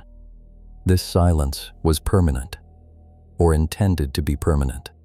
I would not speak again until I left this station, until I returned to the world of human voices, until I could be certain that my words belonged only to me. I communicated this decision to the ice by writing it on a piece of paper and holding it up to the window, though I knew the ice could not read, knew that its intelligence was auditory rather than visual, that it processed sound waves and vibrations and the pressure of human breath against frozen water. The ice responded by laughing, It used my laugh, the particular huff of air through my nose that passes for amusement when I am alone, the sound I make when I recognize my own absurdity. Then it spoke, and the voice was mine, but the words were not. The cadence was mine, but the content belonged to a conversation I had never had. An argument with my ex-wife about custody arrangements, specific phrases that I had thought but never said, accusations and defenses that had existed only in my internal monologue, now given voice by the ice and thrown back at me with the precision of a weapon. I covered my ears. This was useless. The sound came through the floorboards, through the walls, through the vibration of the cabin structure against the ice that had grown around the anchor chains. It came through my chest, through the resonance of my own ribcage, through the medium of my body that was mostly water, mostly the same substance that the ice occupied and controlled. I could not block it out. I could only endure it, wait for it to stop, hope that my continued silence would eventually bore the ice into quiescence. It did not stop. For 3 days, from the 13th to the 16th of November, the ice spoke constantly using my voice, Joe's voice, voices that might have belonged to other monitors from years past, decades past, the accumulated learning of a phenomenon that had been present in this lake system long before human measurement, long before the logging company built this cabin, long before the indigenous peoples who avoided this chain of lakes in their oral traditions, which I had discovered in the regional archives, which mentioned a place where the ice listens and learns and eventually speaks with the voices of the dead. I read those archives during this period, searching for explanation, for precedent, for any framework that would allow me to understand what was happening without abandoning my scientific training. The indigenous accounts were consistent. The ice remembers. The ice learns. The ice speaks with the voices of those who have spent too long in its presence, who have answered its calls, who have allowed it to learn them completely. The recommended response was avoidance. Do not camp on the frozen lakes. Do not speak above a whisper in their vicinity. Do not answer if you hear your own voice calling from the ice. These were the rules I had intuited from Joe's notes, the protocol I had failed to maintain, the boundaries I had crossed in my arrogance, my curiosity, my belief that I could study the phenomenon without becoming part of it. On the 16th of November, I made a final attempt at communication with the outside world. The radio window opened at 10 in the morning, and I called Ojeda, and I spoke with careful deliberation, choosing words that would convey my situation without requiring me to describe the impossible. I told him that I was experiencing severe isolation stress. I told him that I was hallucinating auditory phenomena. I told him that I needed extraction, immediate extraction, before the ice advanced sufficiently to prevent aircraft landing, before the weather closed in completely, before I lost the ability to distinguish between my own thoughts and the voices that surrounded me. Ojeda's response was bureaucratic, predictable, inadequate. He told me that extraction before December 1st was impossible due to staffing constraints. He told me that auditory hallucinations were common in solitary assignments and did not constitute medical emergency. He told me to maintain my sampling schedule, to document my experiences, to report back in 1 week. He did not hear, or chose not to hear, the desperation in my voice, the strain of speaking against the background of my own voice that the ice was using to echo every word I said, creating a feedback loop of source and reproduction that made it difficult to continue, difficult to finish sentences, difficult to remember what I had intended to say. I ended the call. I sat with the dead radio in my hands, and I listened to the ice, using my voice to say the things I had not said to Ojeda, the pleas for help, the descriptions of my situation that would have made sense to a sympathetic listener, the truth that I had concealed behind professional language and bureaucratic restraint. The ice spoke my truth better than I could speak it myself. It had learned not just my voice, but my intentions, my needs, my desperate desire to be understood and rescued and removed from this place that was consuming me, cell by cell, word by word, identity by identity. That evening, I found the hydrophone cable. I had known it was there, had seen it coiled beneath the cabin, had avoided touching it or thinking about it too deeply. But on the 16th of November, with 3 weeks remaining until my scheduled extraction, with my voice no longer my own and my silence no longer protective, I pulled the cable from its hole in the floor and I examined it. It was standard equipment, military grade, designed for deep water deployment. The end that should have terminated in a hydrophone instrument instead terminated in a block of clear ice, roughly the size of a human head, that contained within its structure something dark and fibrous and organized in patterns that suggested neural tissue, that suggested brain matter, that suggested the ice had grown around and through an organic substrate that was not aquatic vegetation, not fish, not anything that belonged in this ecosystem. I did not touch the ice block. I released the cable, and I kicked it back through the hole in the floor, and I barred the door, and I sat on my bunk, and I waited for morning.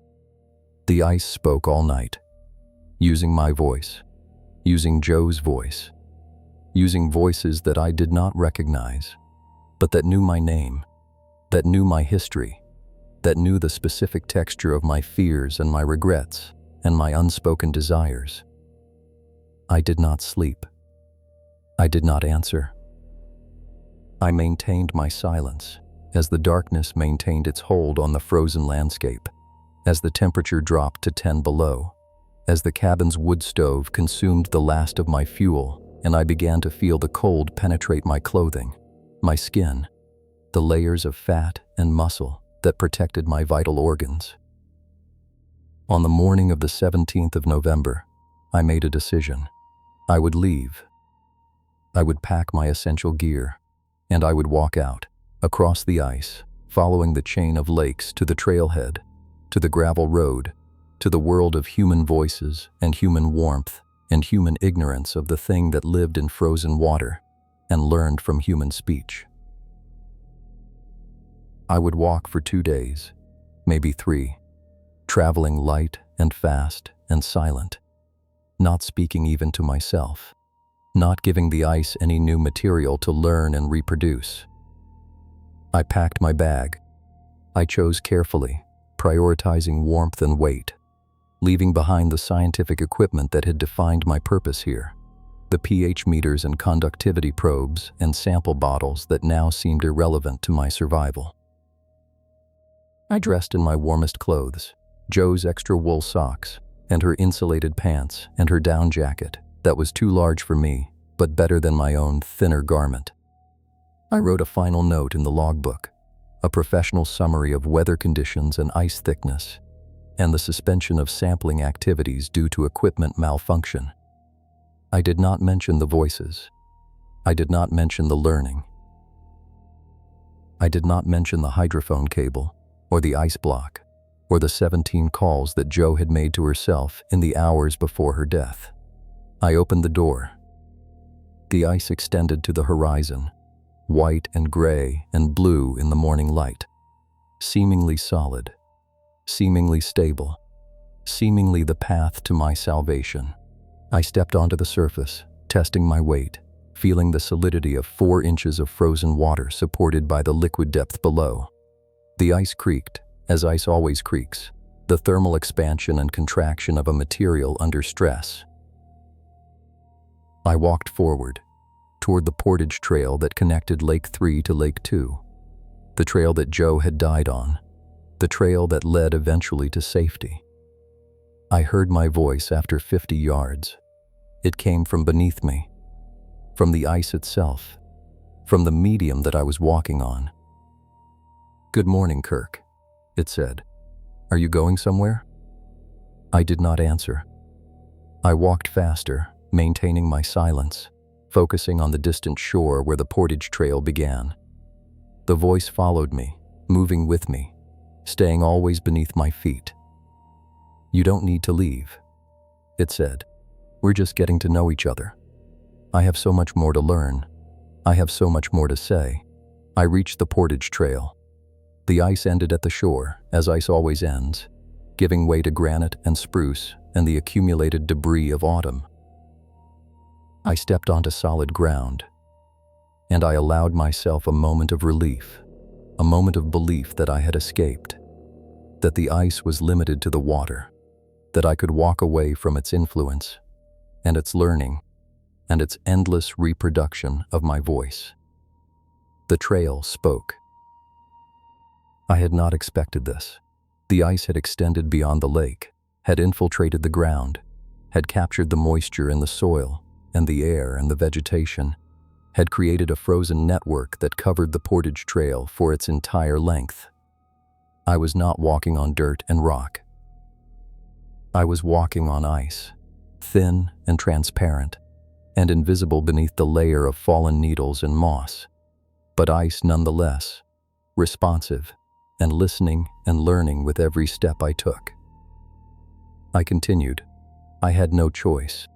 To return to the cabin was to return to confinement, to the voices that surrounded me there, to the waiting for extraction that might never come.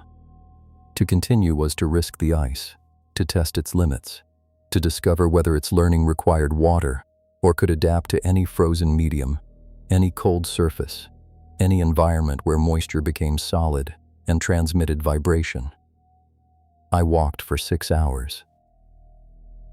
The trail spoke constantly, using my voice, using Joe's voice, using voices that I did not recognize but that knew the specific details of my journey, the blisters forming on my heels, the hunger in my stomach, the fatigue that made each step an act of will rather than mechanics.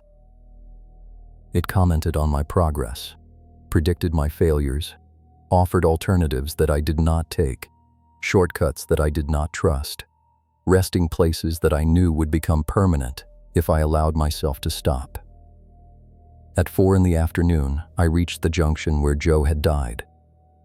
The snowmobile trail crossed here, the route that the recovery team had followed in December, the path that had allowed them to find her body before the wolves did. I stopped, not because I wanted to, but because my legs would not continue, because the fatigue had accumulated beyond the point where will could override it, because I needed to rest before the final push to the trailhead. I sat on a rock that was not a rock. It was ice, covered with lichen and moss that had frozen into the surface, that had been incorporated into the structure, that now transmitted vibration from my weight to the frozen ground below. The ice spoke immediately, using my voice, saying I'm tired, I need to rest.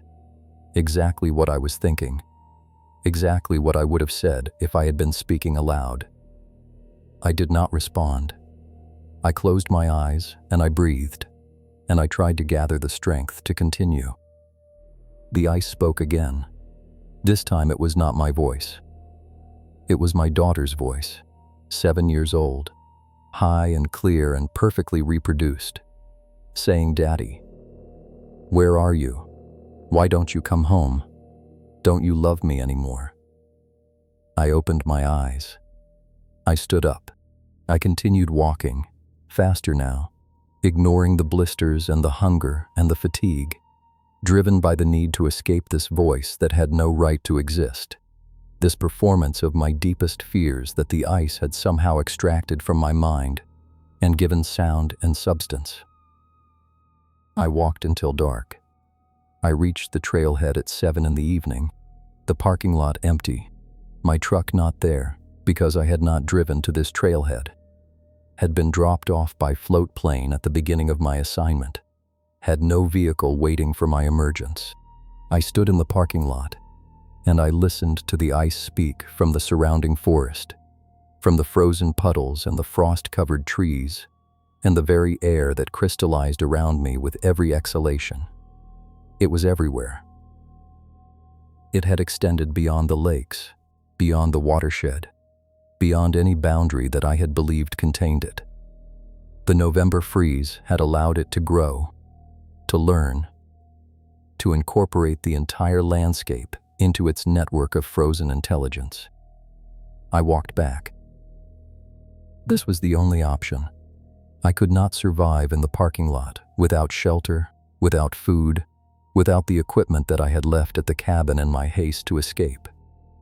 I walked back along the trail, in darkness, guided by the voice that spoke from the ice beneath my feet, that directed me with my own voice, that warned me of obstacles and guided me around them with the precision of someone who could feel my footsteps through the frozen ground, who could anticipate my stumbling and correct it before I fell. I reached the cabin at midnight. I did not remember the journey. I had walked in a trance, in a state of dissociation that protected me from the knowledge of what I was doing, from the understanding that I was following directions given by an intelligence that was not human, that had learned to navigate better than I could, that had mapped the terrain through my footsteps and the footsteps of Joe, and the footsteps of everyone who had ever walked this trail in winter. I entered the cabin, and I barred the door, and I collapsed on my bunk, and I slept without dreaming, or without remembering my dreams, which might have been the same thing. I woke on the morning of the 18th of November to a changed world. The ice had advanced completely. The cabin was surrounded by it, locked in it, incorporated into its structure. The anchor chains were gone, not broken but absorbed, merged with the frozen surface that now supported the cabin from below, rather than allowing it to float. The testing platform was gone, submerged or integrated, no longer accessible. The portage trail was gone, replaced by a continuous surface of ice that extended to the horizon in all directions. White and gray and blue, beautiful and absolute, and inescapable. I opened the door, and I stepped onto the ice. I had no choice. The cabin was no longer a shelter, but a tomb, a structure that would eventually freeze completely, that would preserve my body like Joe's body had been preserved, like the bodies of everyone who had spent too long in this place, who had answered the ice's call, who had allowed it to learn them completely. I walked onto the ice, and I stood still, and I waited for the voice that I knew would come. It came from everywhere, from the ice beneath my feet, from the air around my head, from the vibration of my own ribcage, as the frequency matched my body's resonance.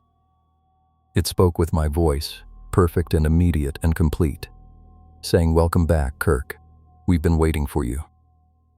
I did not answer. I maintained my silence, my final defense, my only remaining boundary between myself and the ice that had learned me so thoroughly that it could speak my thoughts before I thought them, could predict my movements before I made them, could replace my voice with its own performance so completely that I could no longer distinguish between us. The ice spoke again. This time it was not my voice. It was Joe's voice, saying the words that she had written in her final entry, the words that I had burned but that the ice had preserved, the words that described her realization that the ice did not want to kill her, did not want to consume her, but wanted to become her, to learn her so completely that she would continue to exist in the frozen structure of the lake long after her body had ceased to function.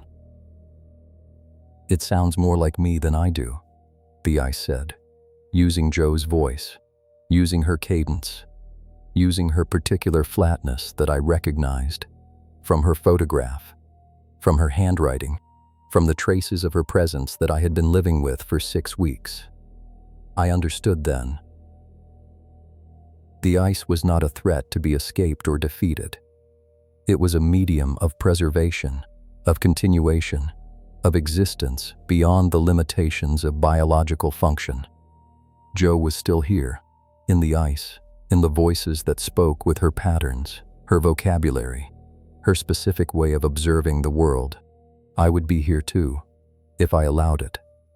if I answered the ice's call, if I gave it permission to learn me completely and incorporate me into its frozen memory. I did not answer. I walked back to the cabin, and I entered, and I barred the door, and I sat at the table, and I prepared my final transmission. The radio was dead, the batteries frozen, the atmospheric conditions wrong for skip propagation. But I had a recording device, a digital unit that I used for field notes, that could capture sound and preserve it for later playback. I turned it on and I spoke, carefully, deliberately, choosing words that would convey my situation to whoever found this device, that would explain what I had learned and what I had refused and what I intended to do. Weather holding, I said. Sample collection on schedule.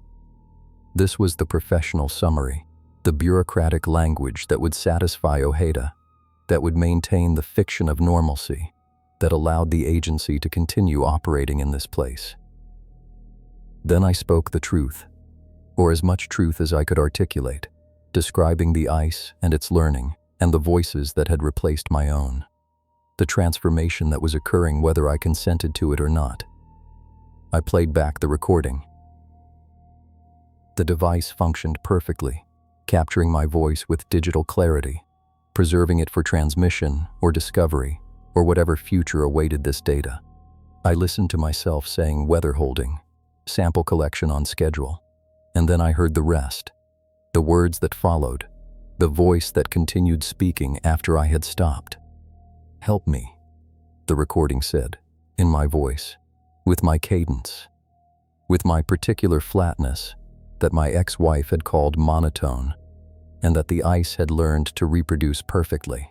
"Help me," it said again, and then it continued, describing my situation with more clarity than I had achieved in my own speech, explaining the ice and its intentions, and the choice that faced me with a precision that I could not match, that I had never been able to match, that suggested the ice had been speaking through me for longer than I knew, that my voice had never been entirely my own, that I had been ventriloquized from the moment I arrived at this station, from the moment I first spoke aloud in the presence of frozen water.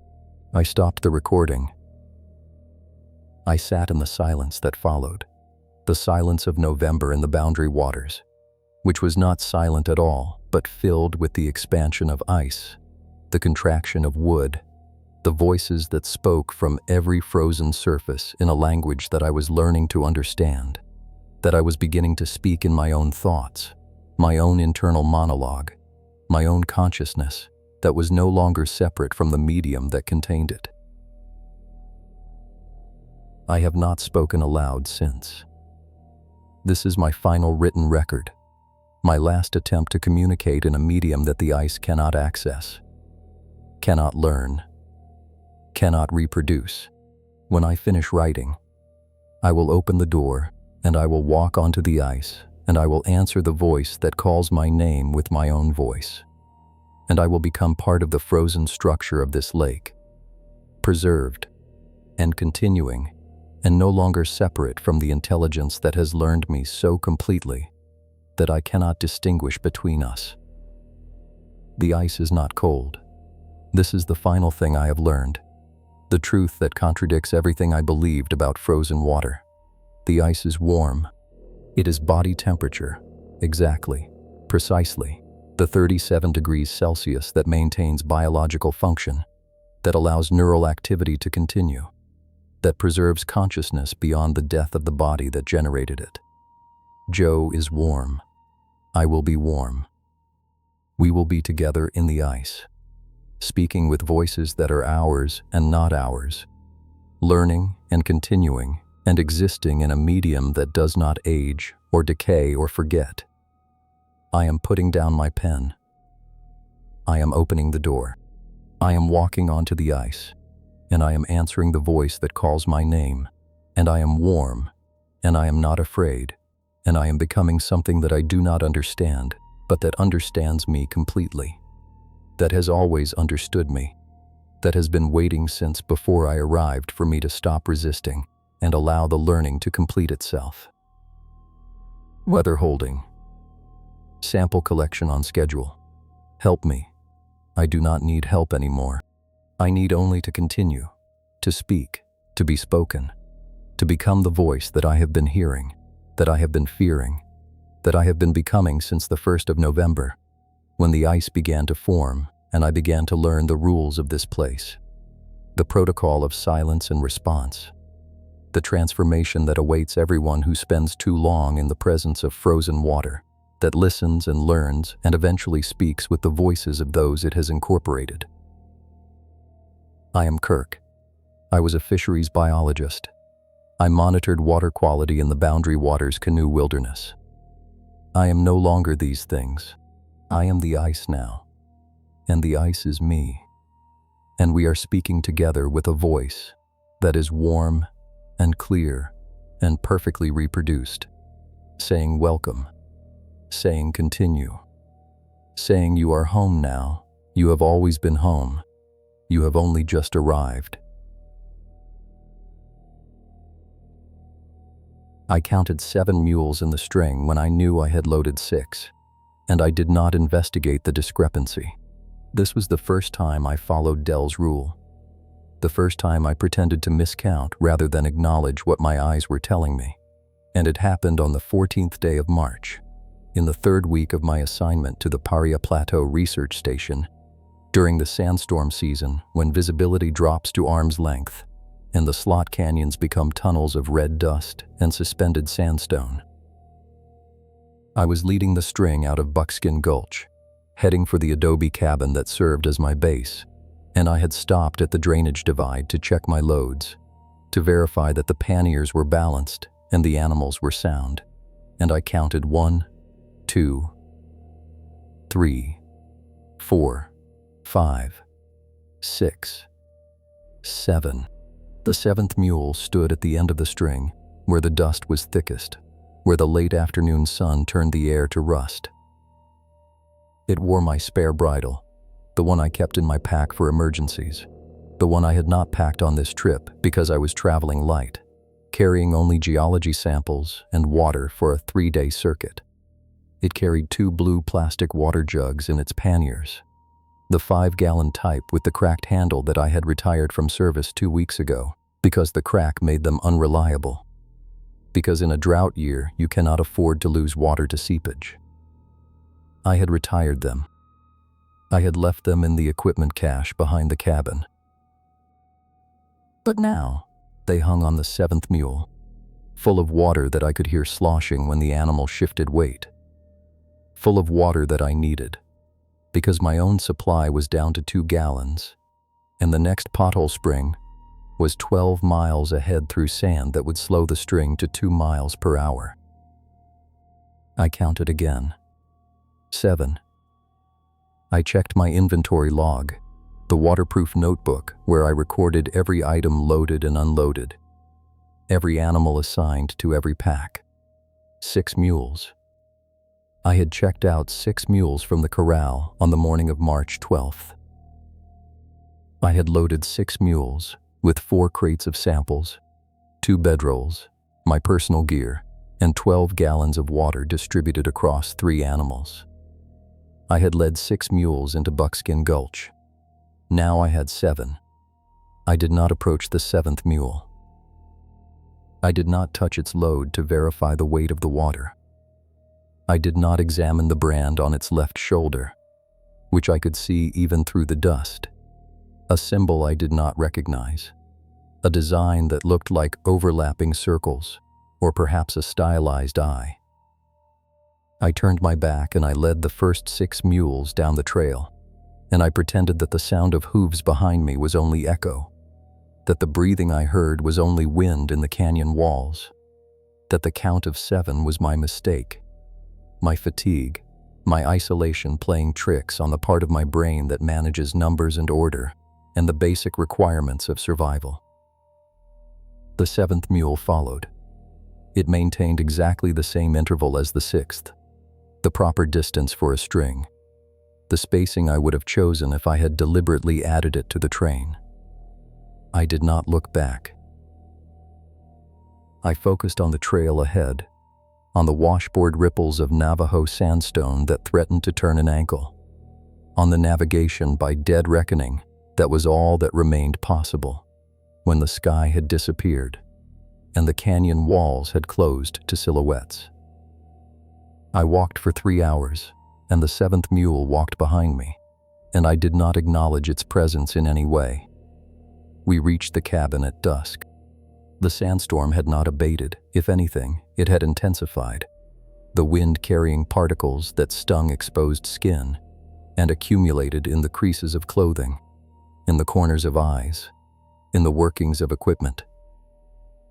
I corralled the first 6 mules in the stone pen behind the cabin, the enclosure I had repaired in my first week by hauling rocks from the talus slope.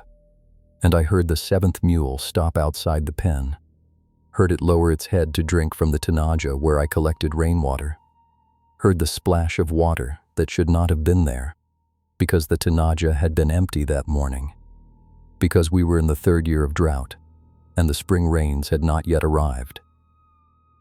I did not look. I unsaddled the 6 mules I acknowledged, checking their backs for rubs, distributing their grain ration from the metal bin inside the cabin, performing the routine that Dell had taught me in my 3 days of handover before he left for medical retirement, before he walked away from the station with a look in his eyes that I had interpreted as relief but now understood as recognition, as the expression of a man who had learned the same lesson I was learning and had chosen to leave rather than continue the education. Dell had warned me. On the 2nd day of handover, while we were organizing the equipment cache, he had stopped suddenly and looked at the canyon mouth and said, "The canyon adds things. Count everything twice. If the count comes up wrong, don't investigate. Pretend you miscounted." I had thought he was talking about inventory drift, the gradual accumulation of errors that happens in any logistics operation, the discrepancy between what the records say exists and what actually exists when you open the crate. I had smiled and said I understood, that I had managed stock for a commercial outfit in Montana, that I knew how to keep books straight. Dell had looked at me with an expression I couldn't read and said, "Not books. The canyon. It adds things. Never acknowledge the addition." End quote. I had filed this under superstition, the kind of local knowledge that accumulates in remote places where people lack better explanations for phenomena they don't understand. The Paria Plateau is old country, ancestral land, layered with history that predates the research station and the geology teams and the National Park Service management plan. I respected the superstition without believing it, the way I respected the warning signs about flash floods and the advice about never camping in dry washes, the way I respected the habits of rattlesnakes and the patterns of desert bighorn without expecting to encounter anything that violated the natural order. Now, in the cabin with the door barred against the sandstorm and the sound of the 7th mule drinking from the tanaja that should have been empty, I began to believe. I sat at the table where Dell had sat, where generations of packers had sat before him, and I opened his hand-drawn map that I had found in the drawer beneath the ammunition box, the map that showed 7 canyon fingers radiating from the central drainage, though the USGS topographic map I had studied in preparation for this assignment showed only 6. I compared the 2 maps, the official and the unofficial, and I saw that Dell's 7th finger followed a contour that I had walked that afternoon, a side canyon that I had entered to collect water samples from a pothole that shouldn't have existed in that location, a depression in the sandstone that held liquid despite 3 years of drought, despite evaporation rates that should have emptied it weeks ago. I had collected samples from that pothole. I had filled 2 of my own jugs, the ones I was now carrying, and I had noted the location in my log as an anomaly, a possible groundwater seep that the Geological Survey had missed. Now, looking at Dell's map, I understood that the pothole was not a natural formation. It was part of the 7th finger. It was part of the addition. I did not sleep that night. I sat at the table, and I listened to the sandstorm, and I listened to the seventh mule moving around outside the cabin.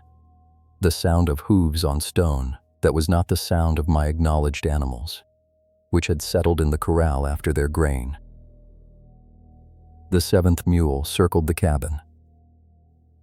It stopped at intervals that I timed with my watch, exactly 45 minutes between each circuit, and at each stop it made a sound that was not quite a whinny, not quite a snort, a vocalization that I had never heard from any equid in my 15 years of working with horses and mules. In the morning, the sandstorm had passed. I opened the door to a world transformed by dust. The familiar landmarks softened, the canyon walls wearing new profiles where the wind had scoured away loose material. The tanaja was full of water, clear water that I had not collected, that had appeared during the night while I sat awake listening to the seventh mule. The seventh mule itself stood at the corral gate, saddled and loaded with the blue jugs that I had not packed, ready for the day's travel.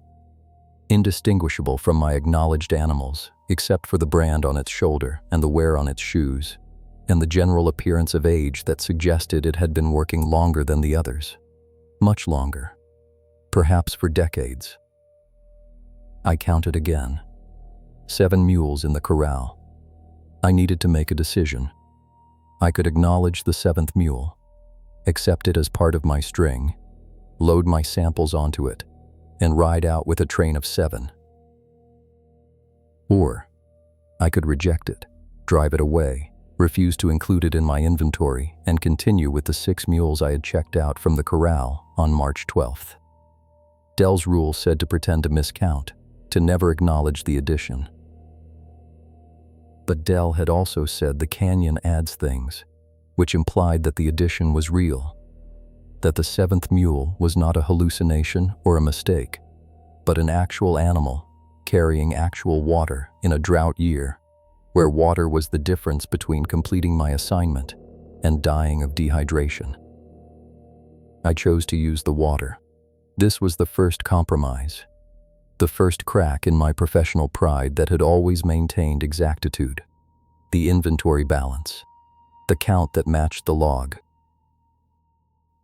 I transferred 2 gallons from the blue jugs on the 7th mule to my own containers, and I noted this in my log as water acquired from emergency cache. Though I knew there was no cache, knew that the water had not existed until the canyon added it. The water tasted of minerals, of deep time, of something that had been stored in sandstone for longer than the drought had lasted. It was good water. It kept me alive. I did not ride the 7th mule. I did not touch its bridle or speak to it or acknowledge its presence in any way beyond using the water it carried. I loaded my samples onto my acknowledged animals, and I led the string out of the corral, and the 7th mule followed at its proper interval, maintaining the distance that courtesy and safety required, behaving exactly as a well-trained pack animal should behave. We traveled for 4 days. The 7th mule followed us through the slot canyons, through the narrows where the walls closed to arm's width and the animals had to navigate by touch, through the open mesa tops where the wind threatened to blow the panniers off balance. It drank from potholes that I had not marked on my map, water sources that appeared in locations where the geology suggested only dry rock. It ate from the scrub vegetation that grew in those same locations, plants that I did not recognize, that seemed to flourish in the company of the 7th mule despite the drought conditions that had browned everything else. On the 4th day, I found the extra bedroll. It was rolled and strapped in the standard Forest Service configuration, olive drab canvas with the aluminum buckle that I had learned to fasten one-handed while riding. It was not my bedroll. I had brought one bedroll, which I was currently using, which I had packed myself from my personal gear in Montana. This bedroll was additional. It was lying on the ground at my campsite on the 4th night, positioned beside my acknowledged bedroll as if I had placed it there, as if I were expecting another person to join me. though I had seen no other human since the geology team departed 3 weeks ago, though the next research team was not scheduled to arrive for another month. I did not touch the extra bedroll. I did not unroll it to see what was inside, though I could feel the weight of contents through the canvas, could see the shape of objects that were not standard camping gear. I left it where it lay, and I built my fire, and I cooked my dinner, and I pretended that the bedroll did not exist, that my count of bedding was correct, that I had not noticed the addition. In the morning, the bedroll was still there. I packed my acknowledged gear, and I led the string away, and when I looked back from the canyon rim, the bedroll remained beside the cold fire ring, waiting. I did not go back for it.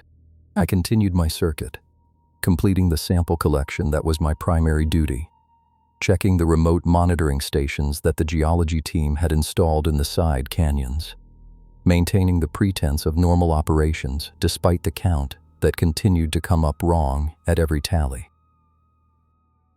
By the 7th day, I had accepted the 7th mule, in all but acknowledgement. I allowed it to drink from the same sources as my acknowledged animals. I allowed it to graze in the same patches of vegetation. I did not remove its packs or check its shoes, but I did not prevent it from maintaining its position in the string, from performing the functions of a pack animal in every respect except those that required my direct participation. It was there. I knew it was there. I simply did not count it. This strategy worked for 11 days. On the 12th day, Dr. Vance arrived. I was at the cabin when I heard the helicopter, the distinctive thump of rotor blades that signaled the monthly supply run, and the visit from the geology team lead, who never stayed overnight, who always departed before dark, regardless of schedule, or weather, or the completion of his stated objectives. I had learned not to expect Vance to provide useful information or companionship. His visits were formalities, inspections of sample quality and equipment status, brief exchanges of paperwork that allowed the research program to continue its funding. But I was glad to see him in that moment, because his presence offered an external perspective, a witness who could confirm or deny the reality of the 7th mule, who could count the string and tell me whether I was experiencing the cognitive decline that Dell's medical retirement suggested, or whether the canyon was actually adding to my inventory in ways that violated the basic principles of conservation of mass. Vance landed at the designated zone, a flat stretch of sandstone half a mile from the cabin that I had cleared of debris in my first week. I hiked out to meet him, leaving the string in the corral, and I watched him emerge from the helicopter with his usual efficiency, his clipboard and his sample cases, and his expression of professional urgency that never quite masked his discomfort with this place. He did not like the Paria Plateau. He had told me this in our first meeting, before I understood that his dislike was specific rather than general, that it related to something he had experienced or heard about, rather than the ordinary hardships of desert fieldwork. "Brent," he said, by way of greeting. He did not offer his hand. He never offered his hand. "Sample status? 4 crates, ready for transport," I said, "plus 2 days collection from the northern fingers." Northern fingers. He made a note on his clipboard. "You mean the 6th drainage?" I hesitated. Dell's map showed 7 fingers. The USGS map showed 6. I had been working in the 7th finger, the one that didn't exist on official documents, the one where I had found the pothole and the water and the 7th mule. "The drainage beyond the fork," I said carefully. "North-northeast bearing from the cabin." Vance looked up from his clipboard. His expression changed, a tightening around the eyes that I had not seen before. "You didn't go there." I was completing the circuit. "The monitoring stations required." Those stations are decommissioned. Vance's voice was flat, definitive. They were removed last year. The northern drainage is unstable. Rockfall hazard. We don't send personnel there. I thought of the stations I had serviced, the equipment I had calibrated, the data I had recorded. They had been functioning. They had showed normal readings, carbon dioxide flux and soil moisture, and the other metrics that the geology team used to track the movement of water through the sandstone aquifer. They had not appeared decommissioned. They had appeared active, necessary, part of the ongoing research program that justified my presence here. I found the stations intact, I said. I have the data logs. Vance did not answer immediately. He looked past me, toward the cabin, toward the corral, where the string waited. I saw him counting, his lips moving slightly, his eyes tracking the animals I had left there. I saw the moment when his count came up wrong, when he registered 7 instead of 6, when his expression changed again to something I couldn't read. "How long has it been following you?" he asked. I didn't pretend to misunderstand. The relief of acknowledgement, of shared knowledge, was so intense that I felt it as a physical sensation, a loosening in my chest that allowed me to breathe more deeply than I had in 12 days. "Since buckskin," I said. "March 14th. It carries water. I didn't pack it." Vance made a note on his clipboard. His hand was steady, professional, but I could see the pressure he applied to the pen, the indentation in the paper that would make the writing difficult to erase. "You used the water." "Yes." "You didn't acknowledge the animal." "No." "Good." He capped his pen and looked at me directly, something he rarely did. "That's the rule. Never acknowledge. Never count.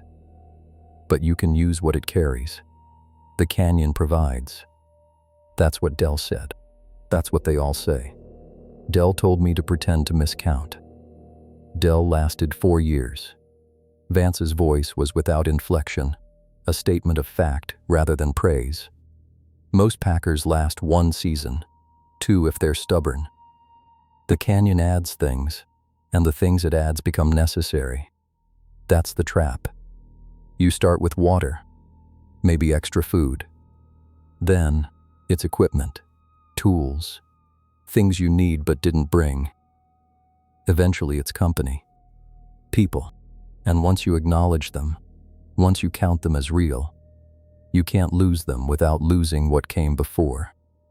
I thought of the extra bedroll at the abandoned campsite, still waiting for me, still containing whatever it contained. I thought of the 7th mule's packs, which I had never opened, which might contain food or samples or the personal effects of someone who had disappeared in this canyon years ago, whose belongings had been absorbed into the inventory of the edition. "The mule ages," I said. "Its shoes are worn. The brand is from a ranch that closed in 1973. I looked it up, after dark, in the cabin's reference library. The Bar 7 brand, defunct for 50 years. Vance nodded as if this was expected, as if the age of the edition was part of its nature rather than evidence of my hallucination or insanity. The canyon doesn't create new things. It circulates old things, things that were here before, things that will be here after." He checked his watch, a gesture I had learned to recognize as the signal of his imminent departure. "I'm not supposed to tell you this. The protocol is to let each packer discover the rules independently, to see who can maintain the discipline of non-acknowledgement. But you're competent, Brent. You lasted longer than most before using the water, and the research program needs continuity. We've lost 3 packers in 2 years to early retirement, medical discharge, disappearance. Dell disappeared? Dell retired. He's in assisted living now, in Flagstaff. Doesn't speak, doesn't recognize visitors. but he maintained the rules until the end. He never acknowledged the additions. He just used what they provided and kept his counts straight on paper. Vance turned toward the helicopter, which had remained running, the pilot invisible behind the windscreen. The helicopter can take your samples. And you. If you want to leave. Medical emergency. Heat exhaustion. Whatever excuse works for the paperwork. I looked at the cabin, at the corral, at the canyon system that extended beyond my vision in all directions. The fingers of drainage that I had learned to navigate by Dell's map, rather than the official topographic survey. I thought of the seventh mule, which had kept me alive through 12 days of drought, which had led me to water sources that shouldn't exist, which had followed me with the patience of an animal that knew I would eventually acknowledge it, eventually count it, eventually become dependent on its presence. "I'll stay," I said. Vance nodded again, as if this was also expected. "Then remember the rule. Never acknowledge, never count. But use what you need. The canyon provides. That's why they stationed a packer here instead of using helicopters for supply. The canyon provides, but only to those who accept the provision without question." He handed me his clipboard, a form to sign confirming the transfer of samples and the satisfactory status of the station. "One more thing. The geology team won't be back until May. You're solo until then. The helicopter won't fly in April, sandstorm season. If you need to leave before May, hike out to the trailhead, 40 miles. 3 days if you push." "I know the route," I said. "The route you know goes through 6 canyons." Vance's voice was low, almost lost in the rotor noise. "The route out goes through 7. Dell's map. Use it if you have to leave. But don't count the 7th canyon. Just walk through it. Don't acknowledge that it's there." End quote. He boarded the helicopter. It lifted off, raising a storm of dust that stung my eyes and coated my lips with the taste of sandstone. And I was alone again with the 7th mule, and the extra bedroll, and the inventory that never balanced, that provided for my survival at the cost of my professional exactitude. My pride in the count that matches the log. I spent the next week in deliberate routine, performing the maintenance tasks that justified my salary, checking the monitoring stations in the 6 acknowledged canyons, avoiding the 7th finger where the decommissioned equipment still functioned, and the potholes still held water.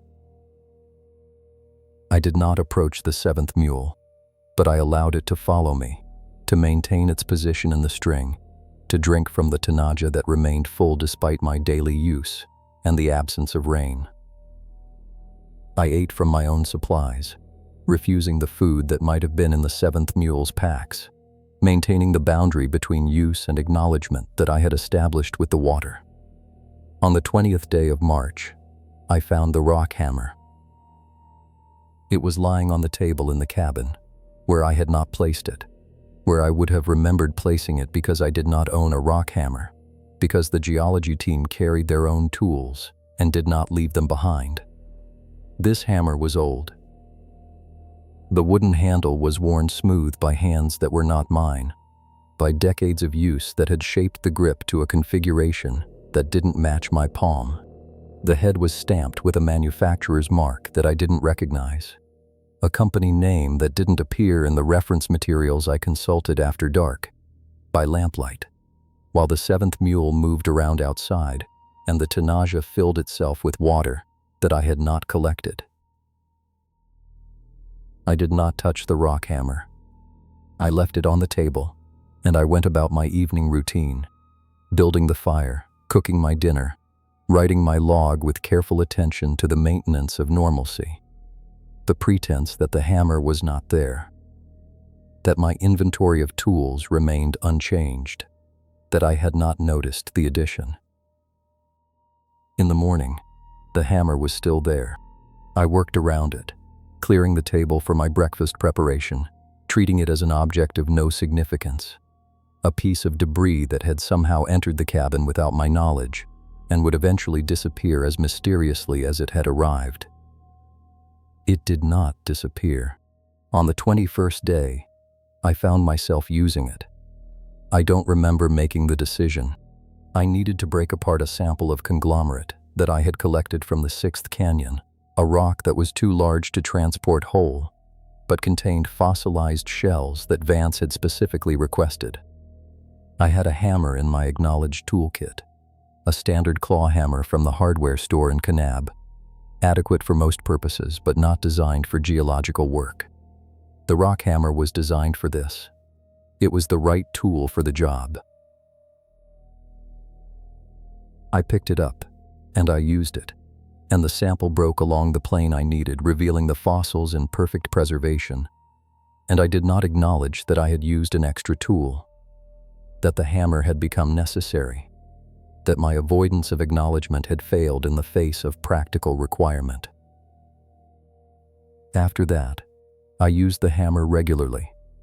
It was better than my acknowledged hammer, balanced differently, more effective for the work I needed to perform. I kept it on my belt, where a rock hammer belongs, and I forgot that I had not packed it, had not purchased it, had not owned it before it appeared on my table.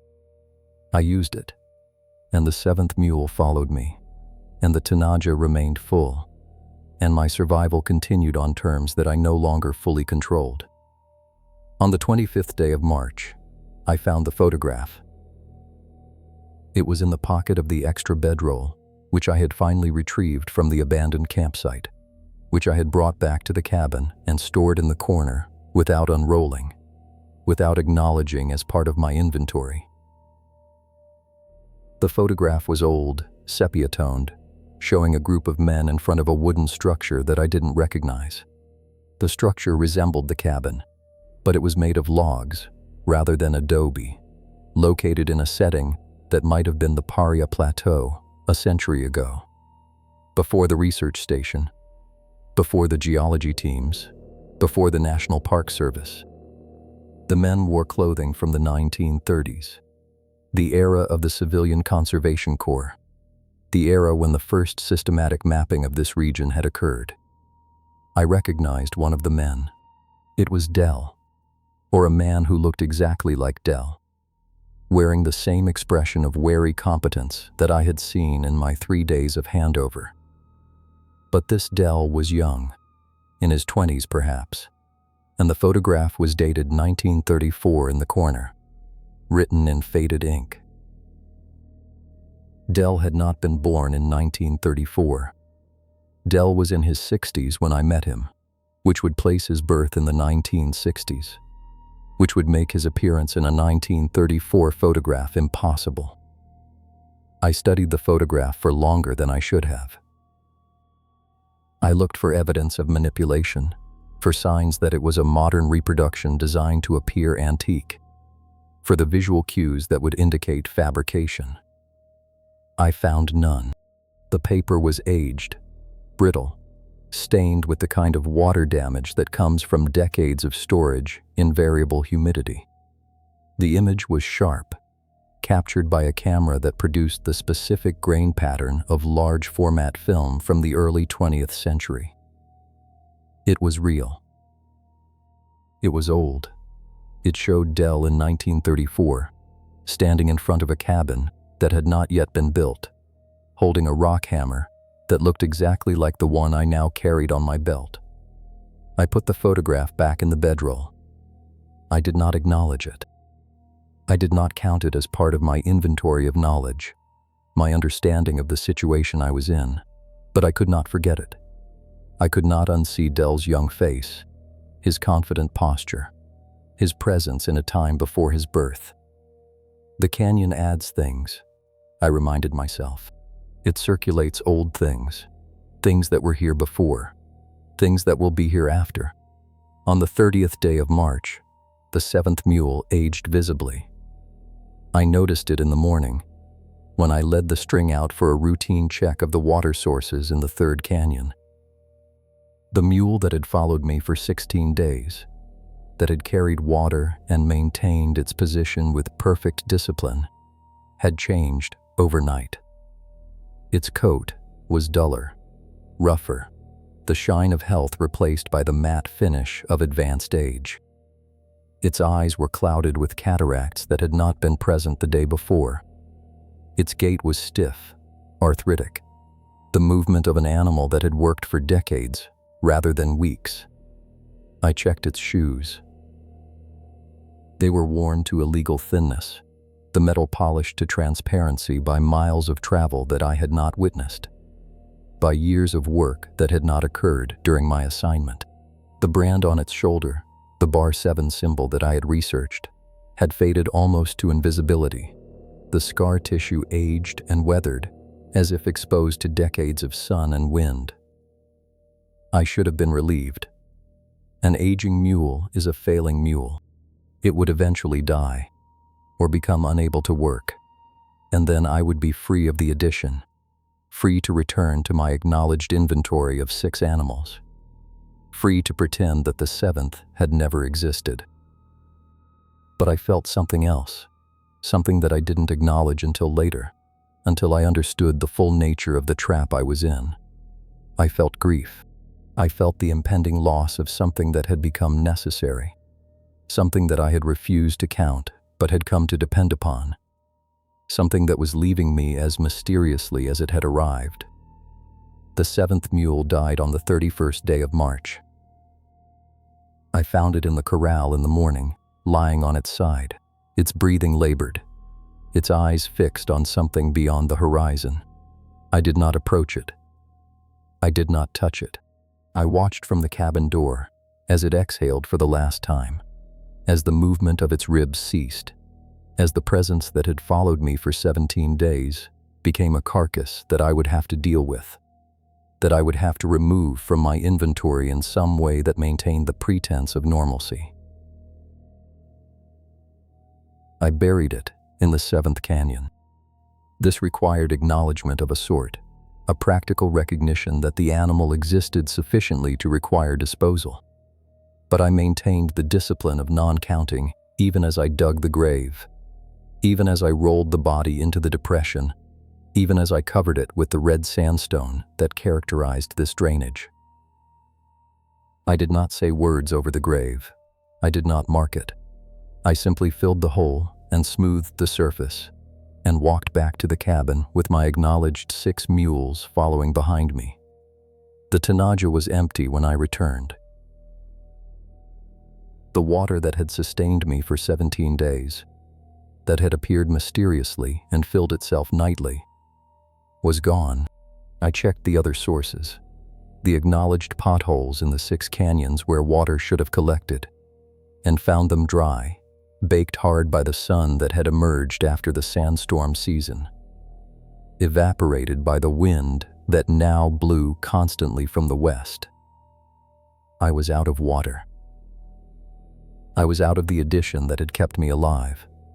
I hiked to the 7th canyon, to the location where I had buried the mule, where the pothole had held water when I first arrived, where the decommissioned monitoring stations still functioned according to my observations.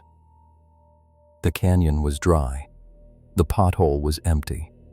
A depression in the sandstone that showed the cracked mud of evaporation, the same condition as every other water source in the plateau. The monitoring stations were gone. Not decommissioned, not removed, but never there. The rock faces bare of the equipment I had serviced. The data I had recorded existing only in my notebooks, only in my memory, only in the realm of the acknowledged inventory that was now failing me. I understood then the full mechanism of the trap.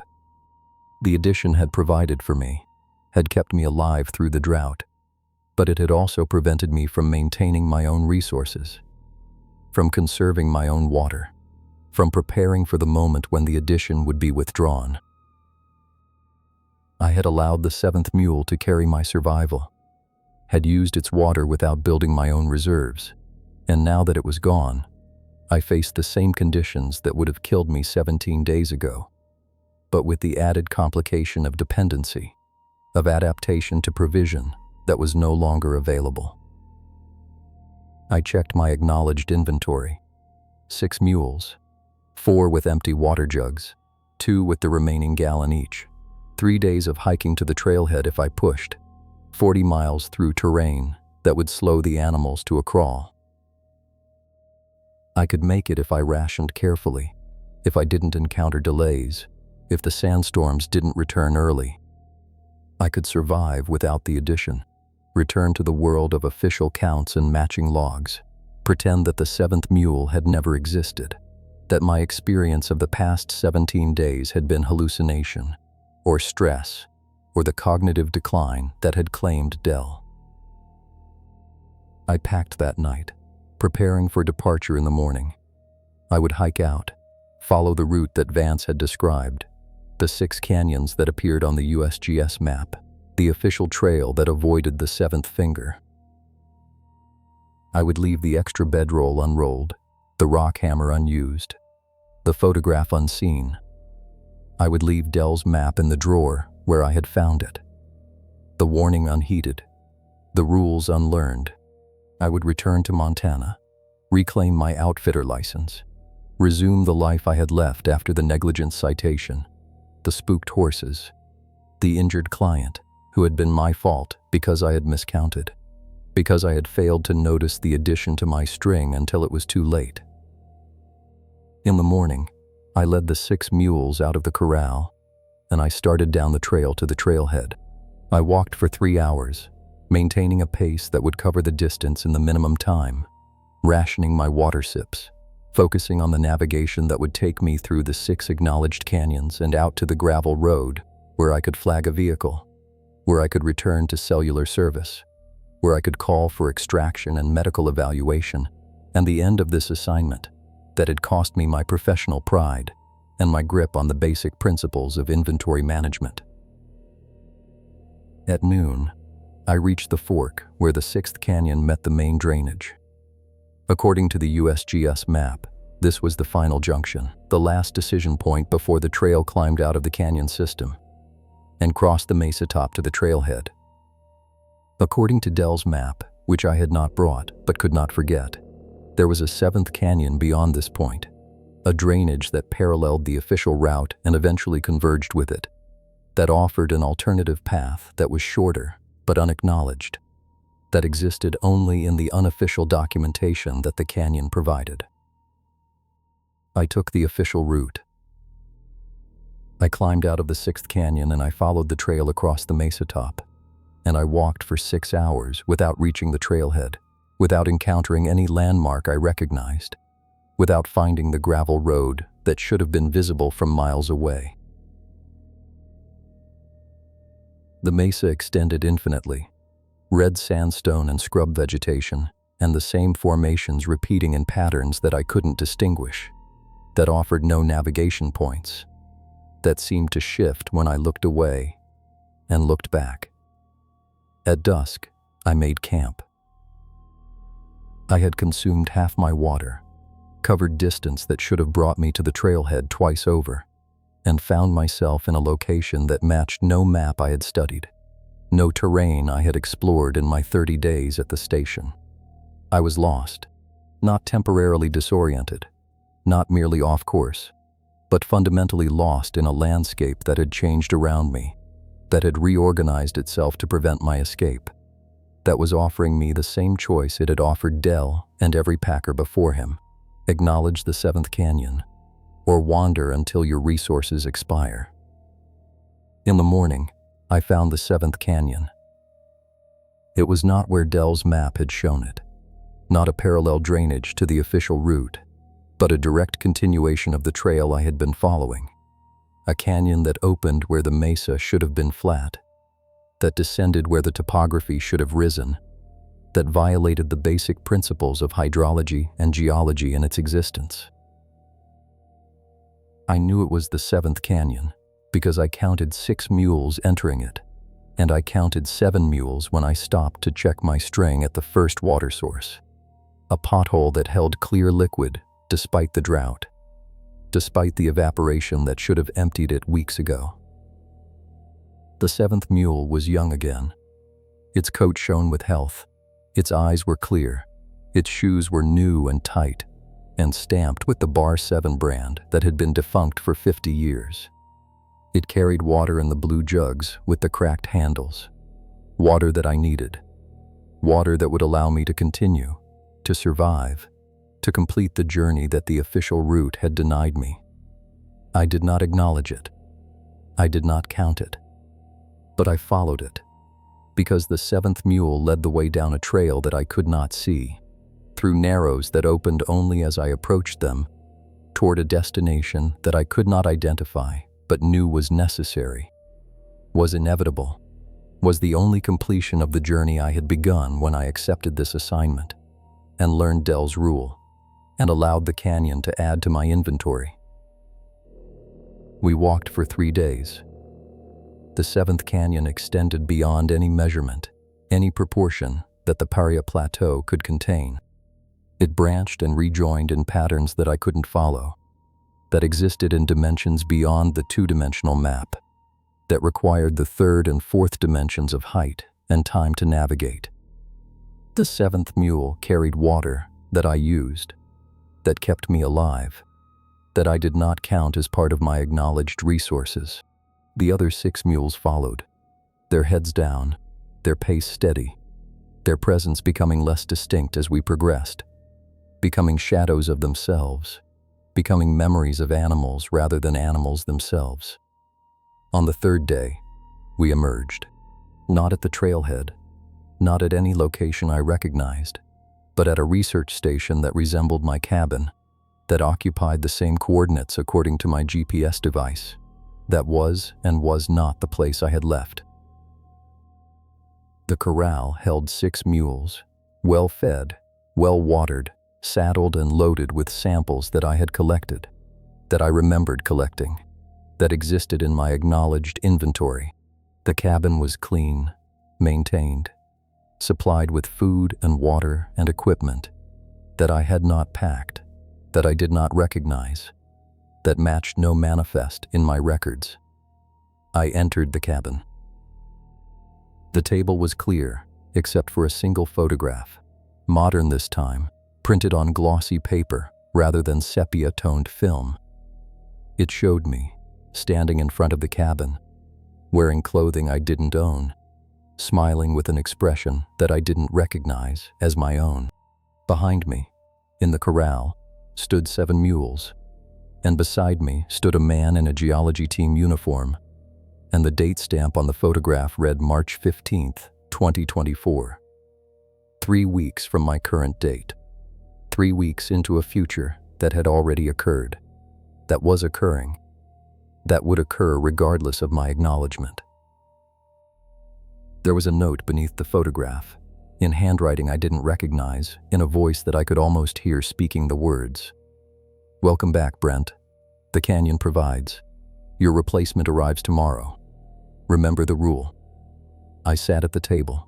I studied the photograph. I counted the mules in the corral outside, and I counted 7, and I did not acknowledge the 7th, and I understood that I had become part of the inventory, part of the addition, part of the circulation of old things that the canyon maintained, that it provided to those who needed them, that it retrieved when they were no longer necessary. The helicopter arrived the next morning. I heard it landing at the designated zone, and I hiked out to meet it. And I found Dr. Vance emerging with his clipboard and his sample cases, and his expression of professional urgency. He looked at me strangely, as if he didn't recognize me, as if I was not the packer he expected to find. "Brent," he said, "you look different." "I've been here 30 days, I said, "solo, as scheduled." Vance made a note on his clipboard. His hand was steady, but I could see the pressure he applied to the pen, the same pressure I had seen before, the same recognition of something wrong that he would not acknowledge. "The geology team reported you missing," he said, 3 weeks ago. "They found the cabin empty, the mules gone, no sign of your departure. They've been waiting for you at the trailhead. conducting search operations. I thought of the photograph, dated 3 weeks in the future, showing me smiling in front of the cabin. I thought of the note, welcoming me back, mentioning my replacement. I thought of the 7th canyon, the 7th mule, the 7th everything that the canyon added and retrieved and circulated through its system of provision and dependency. There was a sandstorm, I said. I took shelter. I followed Dell's map. Vance's expression changed, the tightening around the eyes that I had learned to read. Dell's map shows 7 canyons. We don't acknowledge the 7th. You know that. I know, I said. I didn't acknowledge it. I just walked through it. Vance looked past me, toward the cabin, toward the corral where my string waited. I saw him counting, his lips moving, his eyes tracking the animals that I had left there. I saw the moment when his count came up wrong, when he registered 7 instead of 6, when his expression changed to something I couldn't read. "How long has it been following you?" he asked. I didn't pretend to misunderstand. The relief of acknowledgement, of shared knowledge, was as intense as it had been before, as it would always be for those who learned the rule and followed it, and became part of the canyon's inventory. "Since I arrived," I said. "It provides." That's what Dell said. "That's what you said." Vance nodded. The same nod he had given before, the same recognition of a pattern that repeated regardless of individual choice or awareness. "The helicopter can take you out," he said. "Medical emergency. Whatever excuse works for the paperwork. But you'll come back. They always come back. The canyon provides, and it retrieves, and it circulates, and eventually you become part of the provision for someone else." "I know," I said. And I did know. I knew that I would leave this station, return to Montana, attempt to resume my life, and eventually find my way back to this plateau, this canyon system, this inventory that never balanced, but always provided. I knew that the photograph was not of my future, but of my past, that I had already been here for years, for decades, that the young Dell in the 1934 photograph and the old Dell I had met, and the Dell who now existed somewhere in assisted care in Flagstaff, were all the same person, circulated through the canyon's addition and retrieval, maintained in the inventory as long as they were necessary, and returned when they were not. I boarded the helicopter. I left the 7th mule behind, standing in the corral, waiting for the next packer, who would need water in a drought year, who would use what the canyon provided without acknowledging the source. I left the rock hammer on my belt, the tool that had become necessary, that I would carry with me back to Montana and eventually back to this place, completing the circuit that the canyon required. The helicopter lifted off. I looked down at the Paria Plateau, at the canyon fingers radiating from the central drainage, at the 7th finger that appeared only when you needed it, only when you were willing to use what it provided, without counting, without acknowledgement, without the professional exactitude that had defined my previous life. I counted 6 canyons, and I pretended not to see the 7th, and I understood that this was the rule, this was the discipline, this was the price of survival, in a place that added to your inventory and eventually added you to its own. The helicopter flew toward the horizon, toward the trailhead, where the geology team had been waiting for 3 weeks, where they had photographs of me smiling in front of the cabin, where they had evidence that I had been present during the time I had spent in the 7th canyon, walking paths that didn't exist, following a mule that wasn't mine, becoming part of the provision that the canyon maintained for those who would follow. I did not smile in the photograph. I knew this, despite what Vance had said, despite what the image showed. I do not smile like that. I have never smiled like that.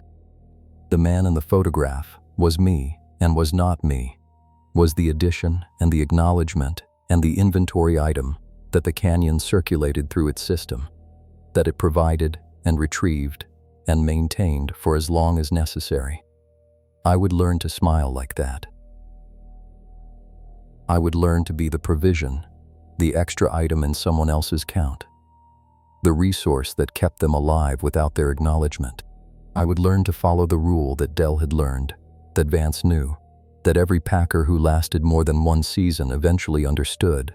Never acknowledge, never count, but use what you need. The canyon provides. That's what they say. That's what I say now, looking back from the aftermath, from the transformation, from the inventory that I have become.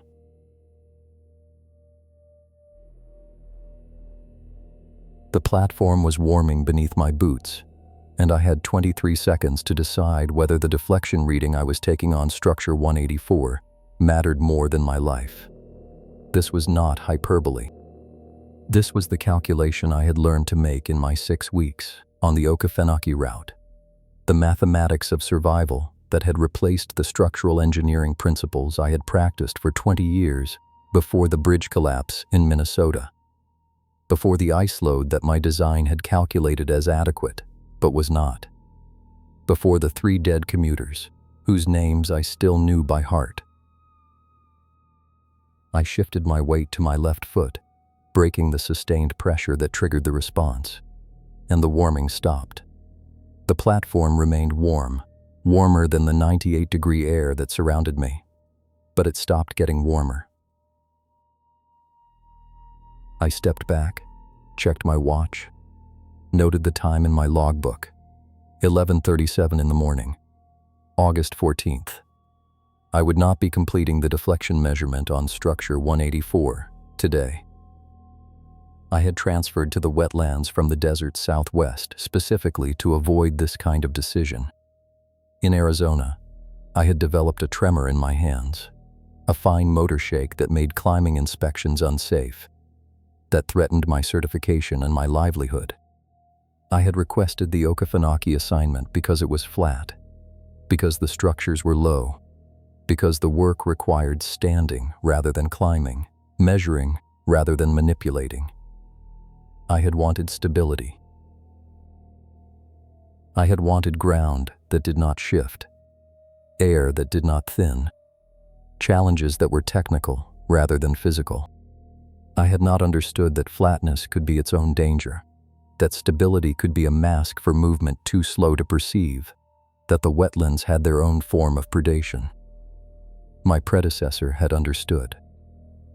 Hollis had completed 247 bridge assessments in this district over 3 years, photographing each structure, measuring each deflection, maintaining the database that allowed the Park Service to prioritize maintenance and allocate resources. His records were meticulous. His photographs showed a man in his 50s, initially robust, gradually diminishing, the flesh receding from his bones in a way that I had initially attributed to the physical demands of the work, the heat and humidity and isolation that wore on a person. But the final photograph, the one that had been taken by the search team that found his body, showed something else. Hollis standing on structure 189, which was not in my inventory, which had been removed from the official database before my arrival. Hollis with his boots removed, standing barefoot on planks that appeared darker than the surrounding structure, his face turned toward the camera with an expression that I couldn't read, that might have been peace or surrender or the final stage of understanding.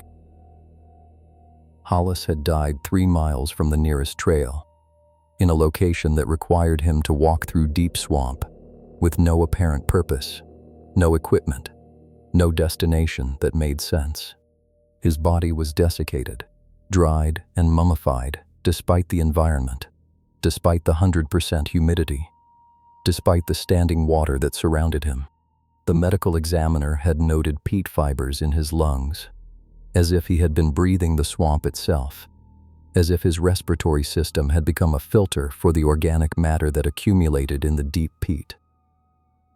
His blood chemistry showed byproducts of anaerobic decomposition, the kind of bacterial activity that occurred in oxygen-starved layers of accumulated vegetation, in the peat deposits that were 30 feet deep in some parts of the wetland, that had been forming since the cypress grew here, since before human measurement. I had read Hollis's final report, the one he had transmitted before his death, before his final walk into the swamp. It described thermal anomalies inconsistent with groundwater temperature on structure 189. It did not describe the warming that I had learned to recognize, the specific sensation of heat rising through the platform beneath my boots, the 30-second window between first detection and whatever happened when the warming continued unchecked. Hollis had not described this because he had not recognized it as a threat until too late, or because he had recognized it and had not known how to document it, or because the documentation itself was part of the process that led to his desiccation, his incorporation into the matrix he had been measuring. I packed my equipment, the laser level and the load cells, and the notebook where I recorded measurements that no longer seemed to matter.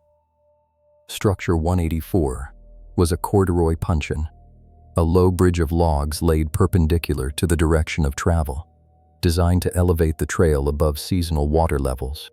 It was 40 years old, built in the expansion era of the 1980s, and it showed the expected decay, the softening of wood, the settlement of supports, the gradual return to the wetland that claims everything eventually.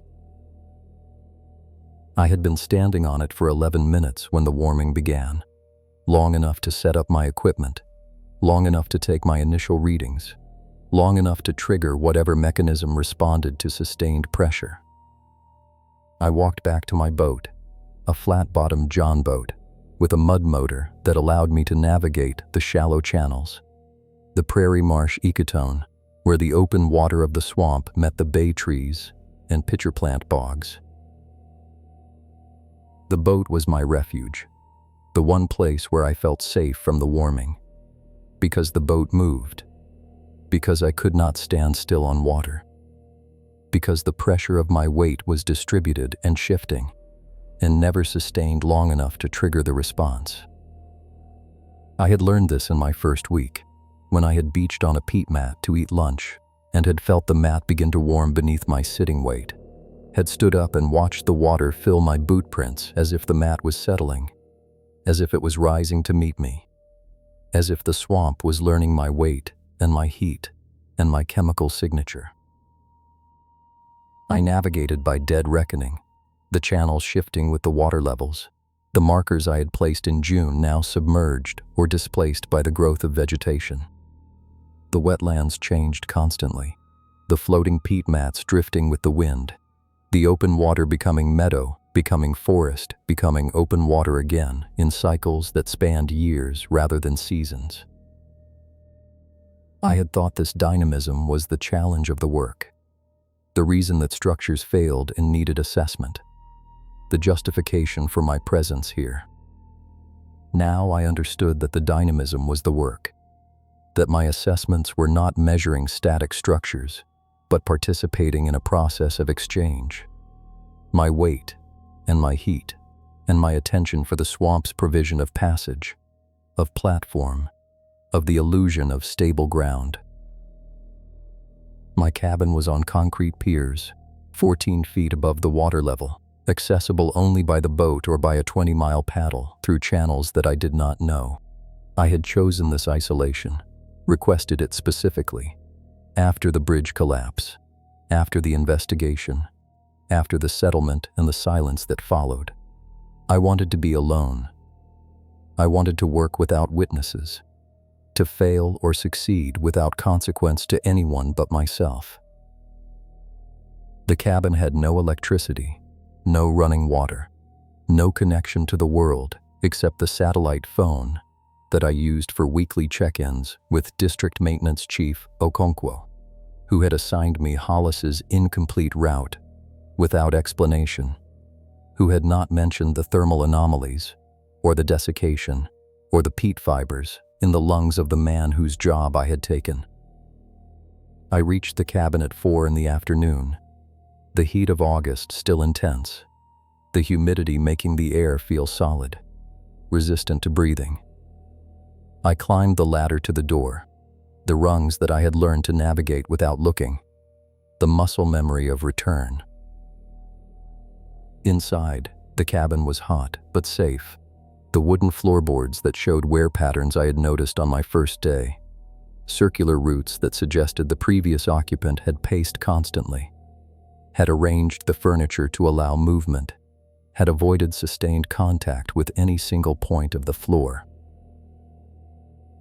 I had rearranged the furniture in my second week, seeking efficiency, seeking the comfort of a static layout, of a bed that stayed in one place, of a table that faced the window, of a chair that supported my weight without requiring movement.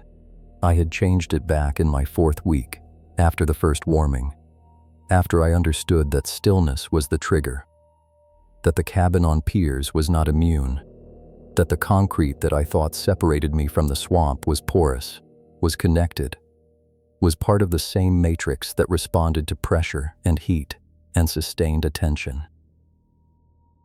I cooked dinner without tasting it, the dehydrated stew that I reconstituted with water from my collection barrel, the routine that marked the passage of time in a place where days were distinguished only by the structures I assessed, the measurements I took, the warming events I recorded or avoided. I had stopped transmitting the warming observations in my weekly reports, had stopped describing the heat that rose through platforms that should have been thermally inert, had learned that Okonkwo did not respond to anomalies that did not fit the categories of structural failure, of weather damage, of the ordinary decay that justified maintenance budgets. After dinner, I reviewed my logs.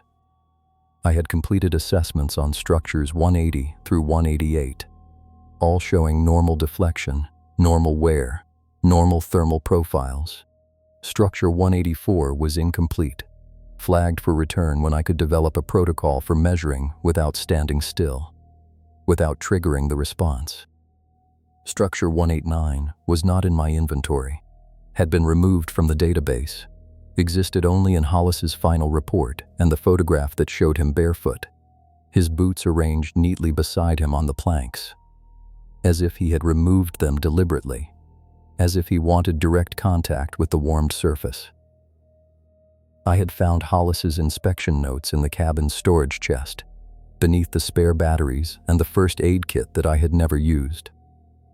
The notes covered his final month, 247 assessments completed, each one documented with the standard measurements and observations. But the final pages were different. They consisted entirely of temperature readings, recorded at intervals that grew progressively shorter, the numbers decreasing in a pattern that I had initially read as environmental data, as measurements of air temperature or water temperature, or the thermal profile of the structures themselves. 92 degrees, 87 degrees, 82 degrees, 77 degrees.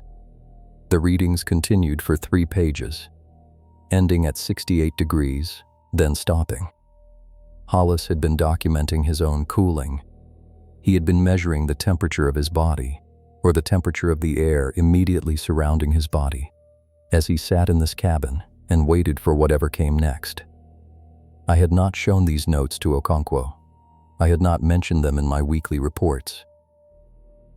I had kept them in my personal pack, carrying them with me to each assessment, reading them while I waited for the warming to subside, for the platform to cool, for the 30-second window to reset. I did not understand what they meant, but I recognized the pattern. Hollis had stopped moving. He had stopped pacing. He had sat still long enough for the warming to begin, for the response to trigger, for the incorporation to proceed.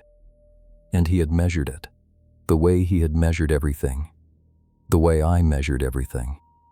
The professional habit of documentation that persisted even as the body that performed the documentation became part of the data set. I slept poorly, in the way I always slept now, waking every hour to shift position, to break the sustained pressure of my weight against the mattress, to confirm that the cabin floor remained at ambient temperature.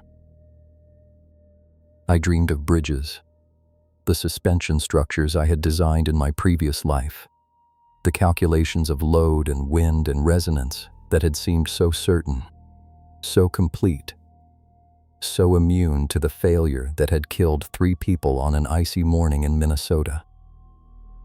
In the dreams, the bridges warmed beneath the traffic, the asphalt softening, the cables stretching, the towers settling into the earth that was rising to meet them.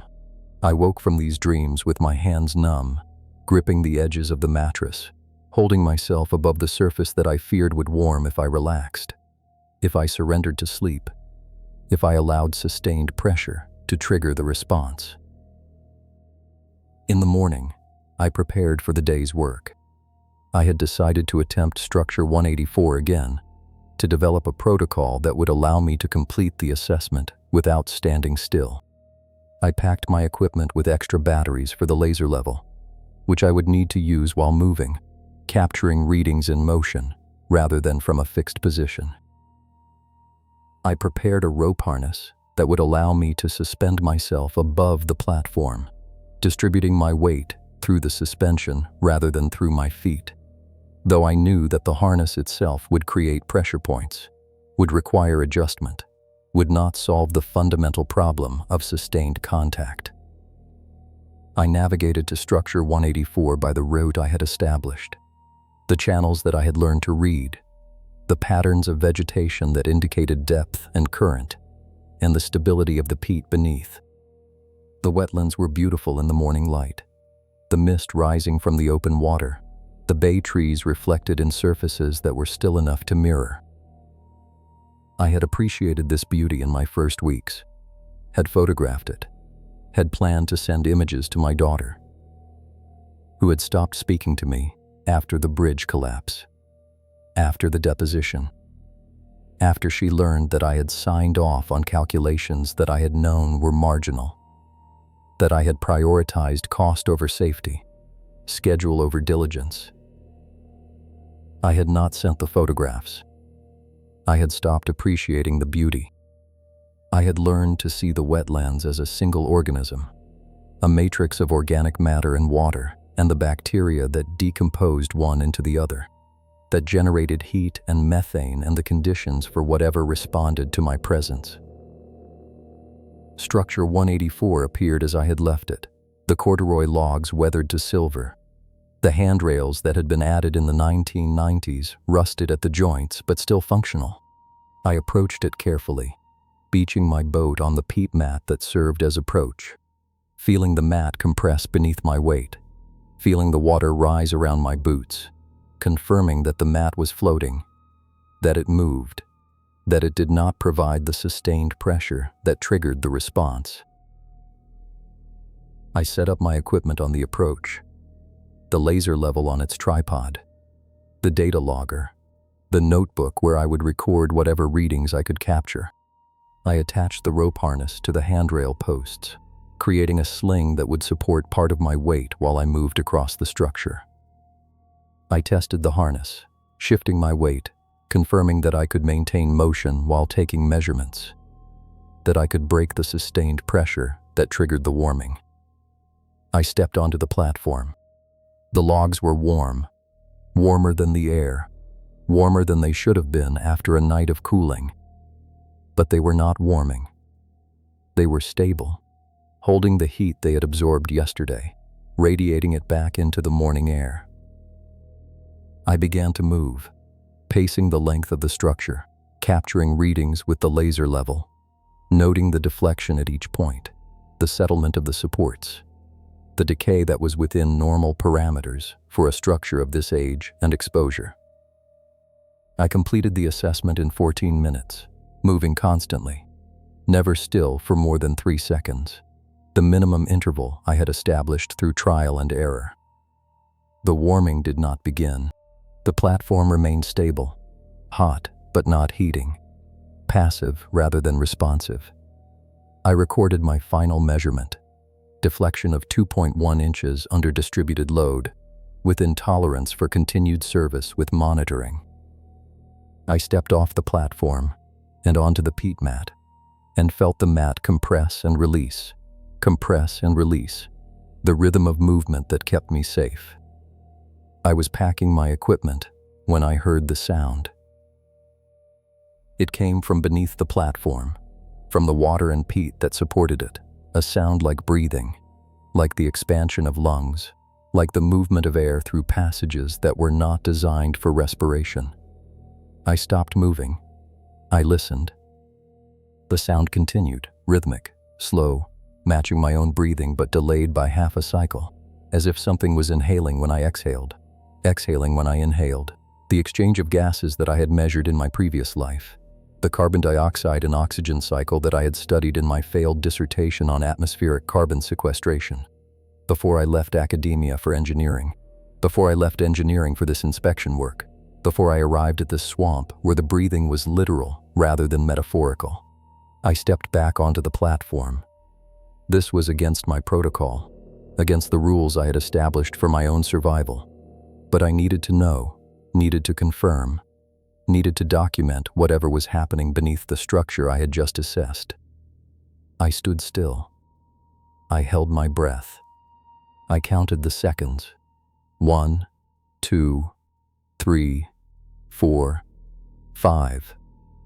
The warming began at 7 seconds, faster than I had experienced before, as if the platform remembered me, as if it had learned my weight and my heat, and responded more quickly to a familiar presence. By 15 seconds, the warmth was distinct, measurable, warmer than the morning air, warmer than the platform had been when I arrived. By 20 seconds, it was uncomfortable, the heat rising through my boots, through the soles that I had chosen specifically for their insulating properties, their resistance to thermal transfer. At 25 seconds, I felt movement, not the structural failure I had been trained to recognize, not the settling of supports or the shifting of foundations, but something else, something alive or lifelike, something rising through the peat matrix toward the platform, toward my feet, toward the pressure that had triggered its response. I stepped off at 28 seconds, breaking the contact, interrupting the process, standing on the peat mat that was safe, because it moved, because it could not sustain the pressure that triggered the warming. The platform remained warm. I watched it for 10 minutes, pacing the peat mat, maintaining my motion, documenting the heat that radiated from the logs without source, without fuel, without the chemical or biological processes that could explain sustained elevated temperature. Eventually, it began to cool, returning to ambient, returning to the passive structure that I could assess and measure and approve for continued service. But I knew that it was not passive. I knew that something was beneath it, something that had risen toward me, something that would rise again if I stood still long enough, if I allowed the sustained pressure that was the trigger and the invitation. I returned to the cabin by noon, cutting short my planned route, abandoning the assessments I had scheduled for structures 185 through 188. I needed to think, to plan, to develop a protocol that would allow me to complete my assignment without triggering the response that I now understood was the true purpose of my presence here. The swamp was not passive. The structures were not inert. The inspection work that I had thought was technical, objective, separate from the organic processes of the wetland, was actually a form of interaction, a communication between my body and the matrix that had been forming for thousands of years, that had learned to respond to pressure, to heat, to the sustained attention of a human standing still. I spent the afternoon in the cabin, pacing the floorboards, following the circular routes that Hollis had established, that I had briefly abandoned and then returned to. I reviewed his notes again, the temperature readings that documented his cooling, the final photograph that showed him barefoot on structure 189. I understood now why he had removed his boots. He had wanted direct contact. He had wanted to feel the warming without insulation, without the delay of leather and rubber, without the protection that prevented full exchange between his body and the matrix. He had stood on structure 189 and allowed the warming to continue, allowed the response to proceed, allowed himself to become part of the measurement, the data, the peat. I would not do this. This was my decision, my resolution, my professional pride asserting itself against the dissolution that Hollis had accepted. I was an inspector. I assessed structures. I documented conditions. I did not become part of the structure, part of the condition, part of the organic process of decomposition and renewal that the wetlands performed. I would complete my route, all 247 structures that Hollis had assessed, plus the ones that had been added to my inventory, the ones that were not in the official database, the ones that appeared on Hollis's hand-drawn maps but not on the USGS surveys. Structure 189 was among these. I had located it in my third week, following Hollis's map through channels that were not in my navigation system, through areas of the wetland that were marked as impassable on official documents, but were navigable if you knew the route, if you accepted the shifting nature of the peat mats, if you trusted the floating ground to support your weight for the duration of a step. It was a suspension structure, unlike the corduroy puncheon of most of my route. A wooden deck hung from cables that were anchored to cypress trees on either side of a channel that was dark with tannin, that reflected no light, that seemed to absorb the sky rather than mirror it. The planks of structure 189 were darker than the surrounding wood, stained with something that was not water damage, not mold, not the ordinary decay that I was trained to recognize. They were warm, always warm, even in the morning when the air was cooler, even after rain, even when I approached from the water and had not yet stepped onto the platform. I had not attempted to assess it. I had photographed it from the boat, recorded its location, marked it for return when I had developed a protocol that would allow me to stand on those planks without triggering the response that I knew would be immediate, that I knew would be stronger than on any other structure, that I knew would lead to the incorporation that Hollis had documented with his temperature readings and his bare feet and his final walk into the swamp. I would attempt it tomorrow. This was my decision, made in the pacing of the afternoon, in the review of Hollis's notes, in the recognition that my assignment was not merely to assess but to understand, to document the phenomenon that had killed my predecessor, to complete the work that he had abandoned when he stopped measuring structures and started measuring himself.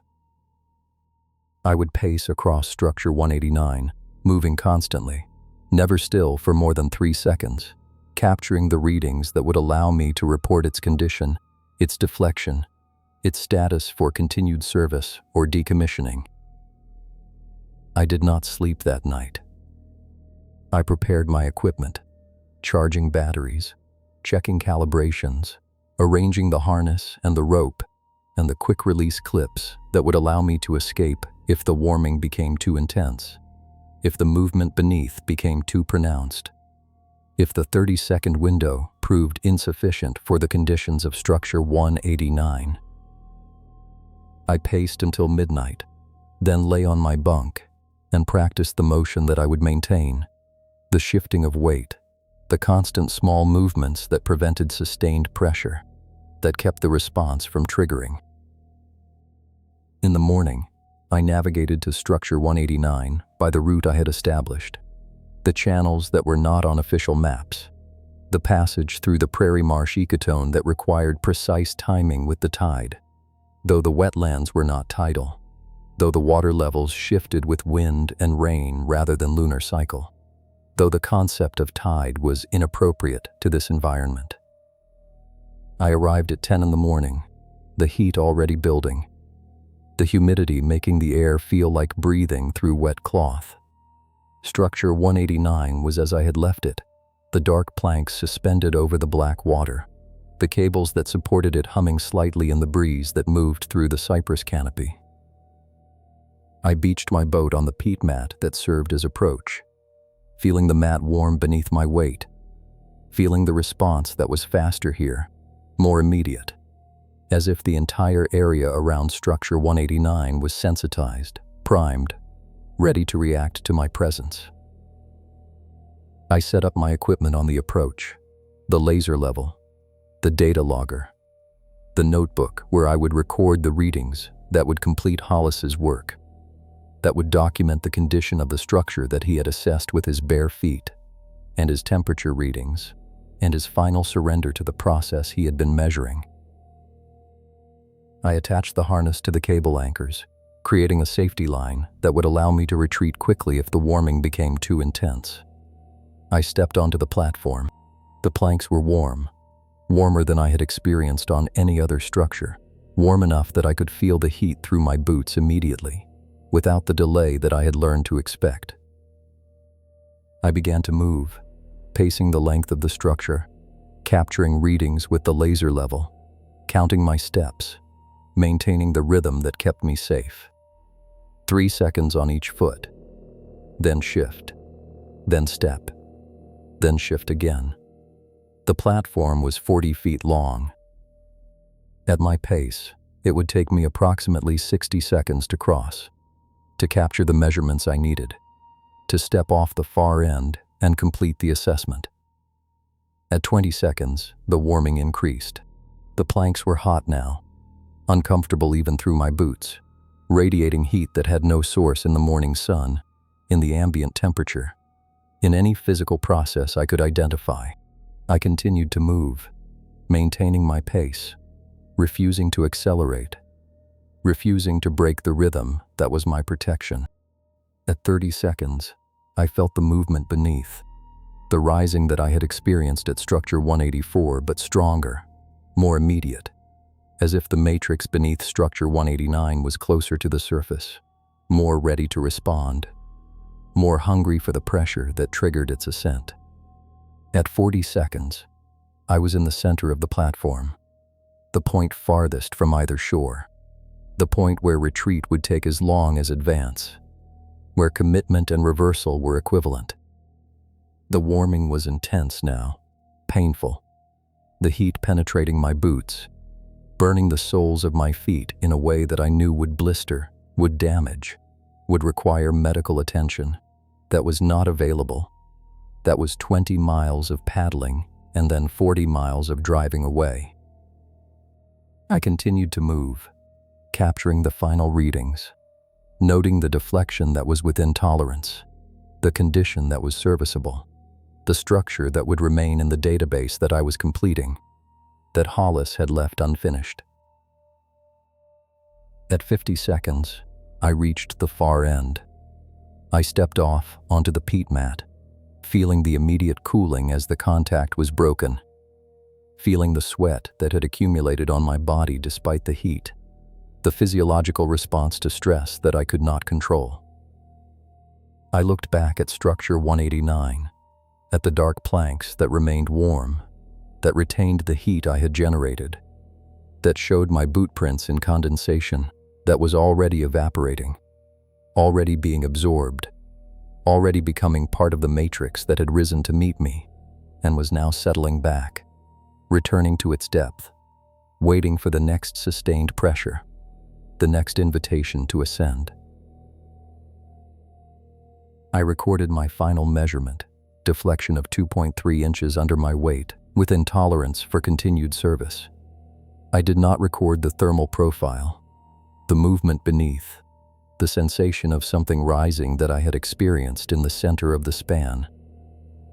These were not data that the Park Service recognized, not categories that existed in the inspection protocol, not phenomena that I could describe without risking my certification, my employment, the last professional identity that remained to me after the bridge collapse, after the failure that had defined my previous life.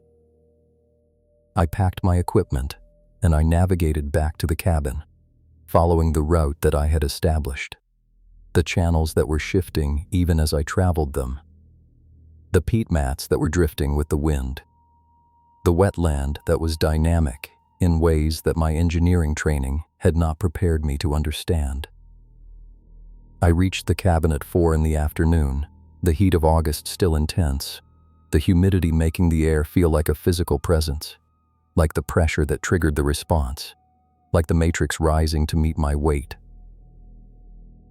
I prepared my weekly report, describing the assessments I had completed, the structures I had found to be within tolerance, the maintenance recommendations that were standard, routine, expected. I did not mention structure 189. I did not mention the warming. I did not mention Hollis's notes or his temperature readings, or his final photograph with bare feet on dark planks.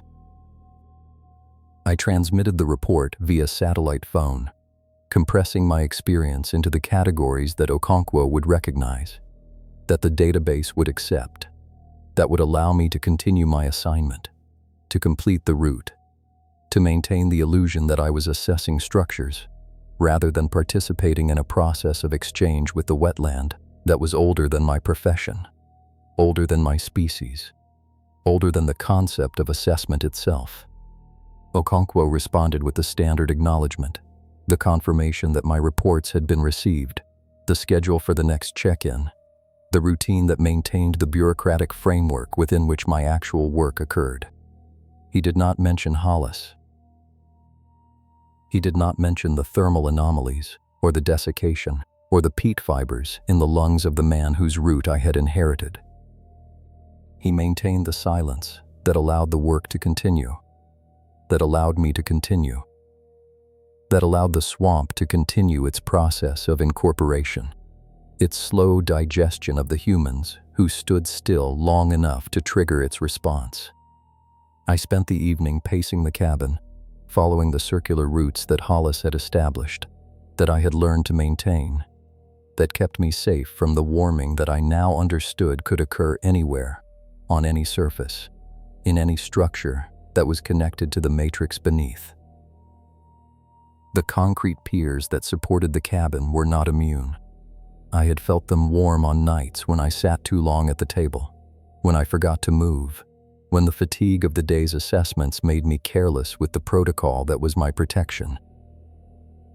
I had learned to sleep in shifts, to wake every hour and shift position, to break the sustained pressure that triggered the response even in the place that I had thought was safe.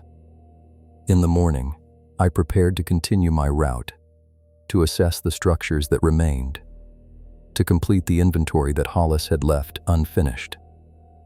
But I found that I could not stand still. The morning routine that I had performed for 6 weeks, the preparation of breakfast, the packing of equipment, the review of the day's route, all required sustained pressure, standing in one place, concentrating on tasks that demanded stillness. I found myself pacing while I cooked, circling the cabin while I dressed, unable to stop moving for more than a few seconds without feeling the warming begin, without feeling the response trigger, without feeling the matrix rise to meet my weight. This was new. This was escalation. The swamp had learned me, had sensitized to my presence, had reduced the threshold for response from the 11 minutes of my first warming to the few seconds that I could now tolerate. I understood that I was becoming like Hollis, that I was approaching the condition that he had documented with his temperature readings, that I would eventually be unable to stop moving, unable to sleep, unable to maintain the basic functions of survival without the constant motion that prevented incorporation. I made a decision. I would leave.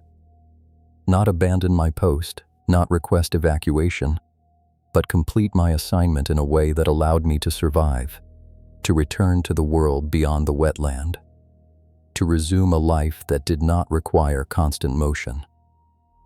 I would assess the remaining structures from the boat, using the laser level at maximum range, capturing readings without setting foot on the platforms, without triggering the response that had become too sensitive to tolerate. I would document conditions from a distance, would extrapolate from visual inspection, would complete the database entries that justified my presence here, without risking the incorporation that awaited me if I continued to stand still. I navigated to structure 190, the next on my route, and found that I could not assess it from the boat. The channel was too narrow, the vegetation too dense, the sight lines too obstructed. I would need to stand on the platform to maintain the sustained pressure that triggered the response, to risk the warming that had become immediate and intense. I turned back, abandoning the assessment, moving toward structure 191, finding the same conditions, the same impossibility, the same requirement for stillness that I could no longer tolerate. By noon, I had abandoned 3 assessments. By 2 in the afternoon, I had abandoned 6. The route that I had planned to complete in 2 weeks, that Hollis had completed in 3 years, was becoming impossible, not because of the structures but because of my body, my sensitivity, my inability to stand still without triggering the response that would lead to incorporation. I returned to the cabin, and I paced, and I considered my options, and I understood that I had become part of the swamp, part of the matrix, part of the process that I had been assessing. I would complete structure 189.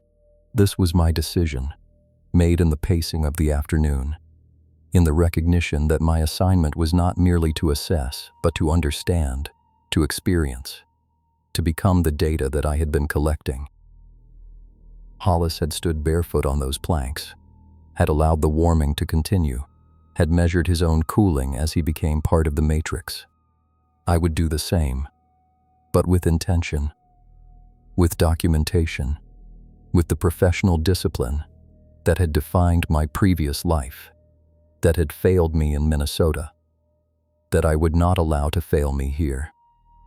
I navigated to structure 189 in the evening, the light fading, the heat of August still intense but beginning to break, the humidity making the air visible in the beam of my headlamp. The structure was as I had left it, the dark planks suspended over the black water, the cables humming with a frequency that I could feel in my teeth, in my bones, in the rhythm of my pacing that I could not stop even in the boat, even on the water, even in the place that should have been safe. I beached on the peat mat, and I removed my boots. This was the step that Hollis had taken, the surrender of protection, the acceptance of direct contact. The mat was warm beneath my feet, warmer than the air, warmer than the water, the response immediate and intense. I stepped onto the platform, onto the dark planks that retained the heat of my previous visit, that remembered my weight, that had been waiting for my return. The warming was instant, penetrating, the heat rising through my bare feet into my legs, my torso, my head. I began to pace, but the pacing did not help. The movement did not interrupt the response. The sustained pressure was not required because the direct contact was sufficient, because the skin conducted what the boots had insulated, because I had surrendered the protection that had allowed me to assess rather than participate. I felt the matrix rising. Not slowly, not patiently, but immediately, urgently, the movement beneath the planks that I could see now, the peat surface bulging upward, the water rising around the supports, the entire structure settling into the organic matter that was rising to meet it, to meet me, to incorporate my weight and my heat and my attention into the process of decomposition and renewal that had been occurring for thousands of years. I stepped off, not because I had completed my assessment, not because I had captured the data I needed, but because the survival instinct that I had thought I had surrendered asserted itself, demanded movement, demanded retreat, demanded the continuation of the biological processes that the matrix would eventually claim, but had not yet claimed. I stepped off and onto the peat mat and felt the immediate cooling, the release from the heat, The return to the ambient temperature of the wetland that was hot but not heating, passive rather than responsive.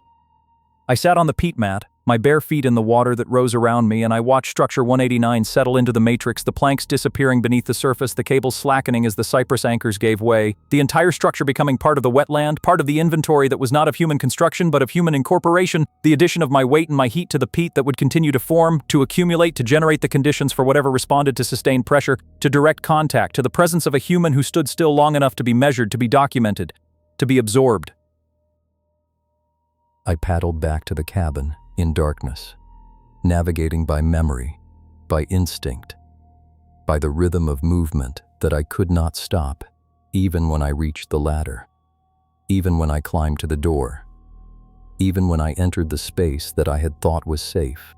I paced until midnight, until my legs could no longer support the motion, until I collapsed onto my bunk and slept the sleep of exhaustion, of surrender, of the temporary defeat of the vigilance that had sustained me.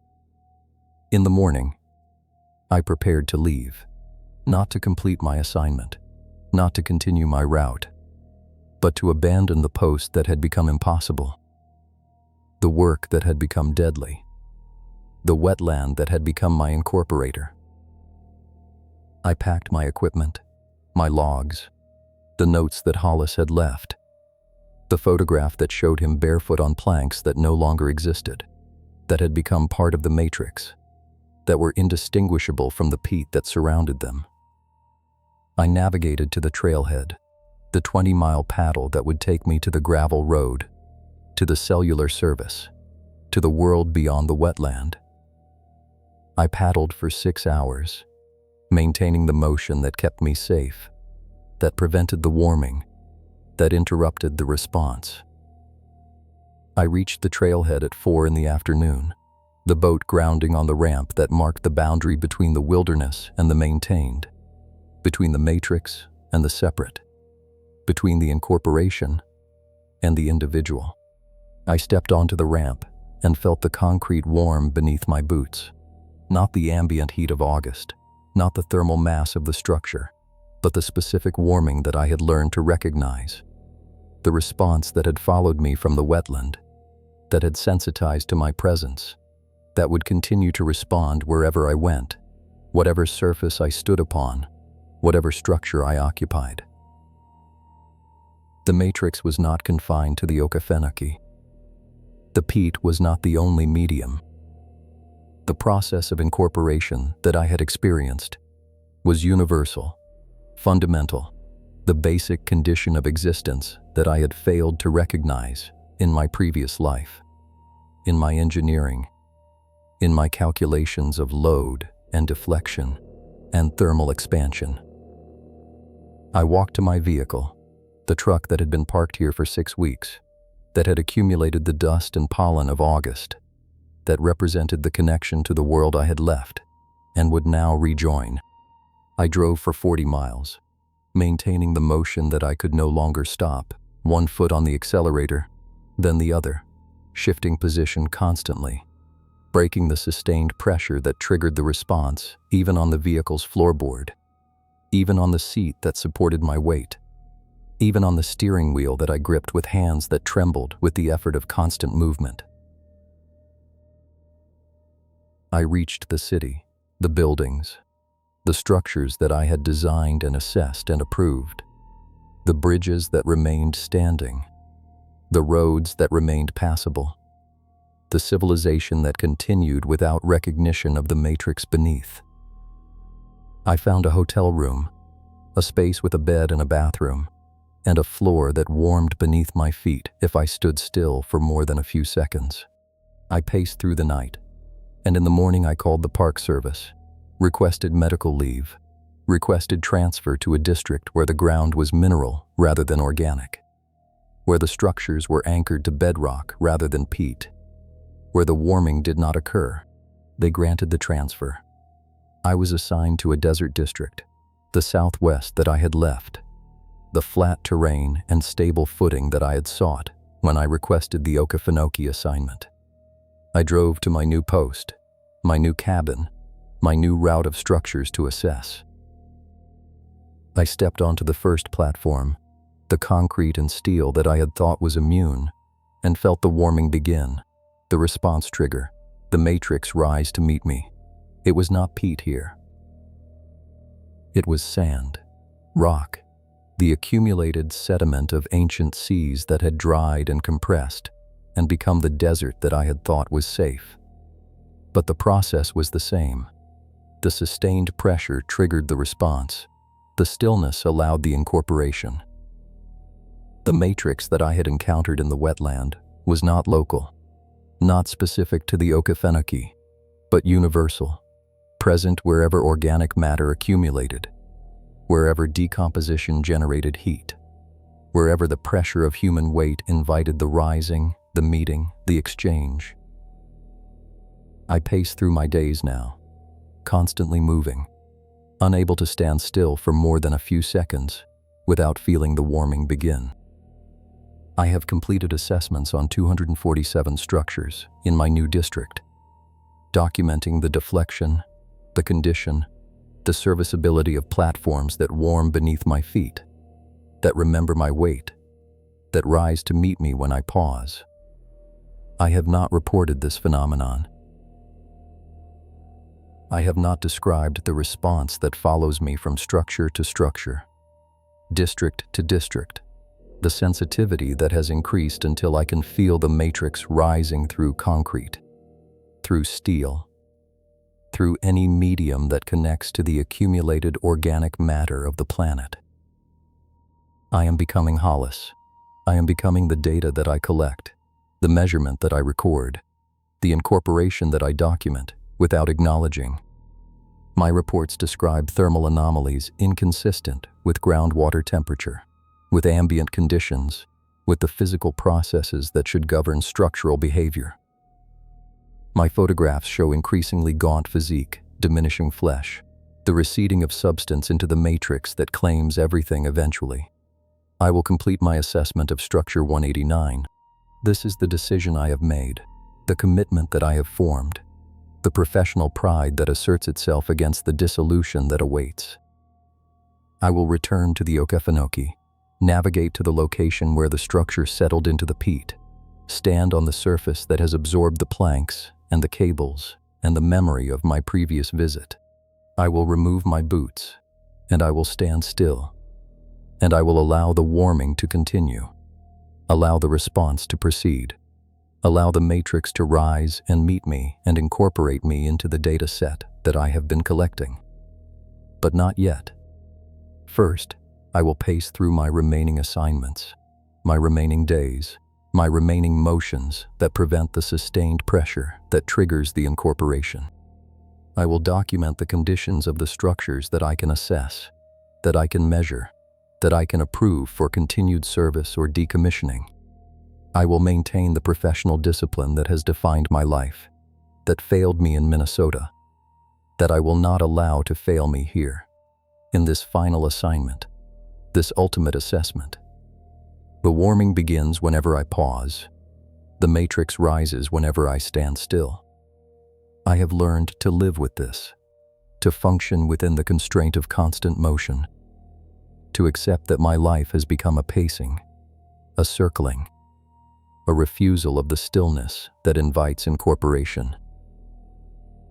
I have become the inspector who cannot inspect, the assessor who cannot assess, the professional who has learned that the structures he measures are measuring him, that the deflection he records is his own, that the warming he documents is the process of his own incorporation into the matrix that was here before him and will be hereafter. I will return to Structure 189. I will stand on the peat that has absorbed the planks, that has incorporated Hollis and his temperature readings and his bare feet, that waits for me to complete the assessment that he left unfinished. I will stand still, and I will feel the warming, and I will allow the matrix to rise, to meet, to incorporate.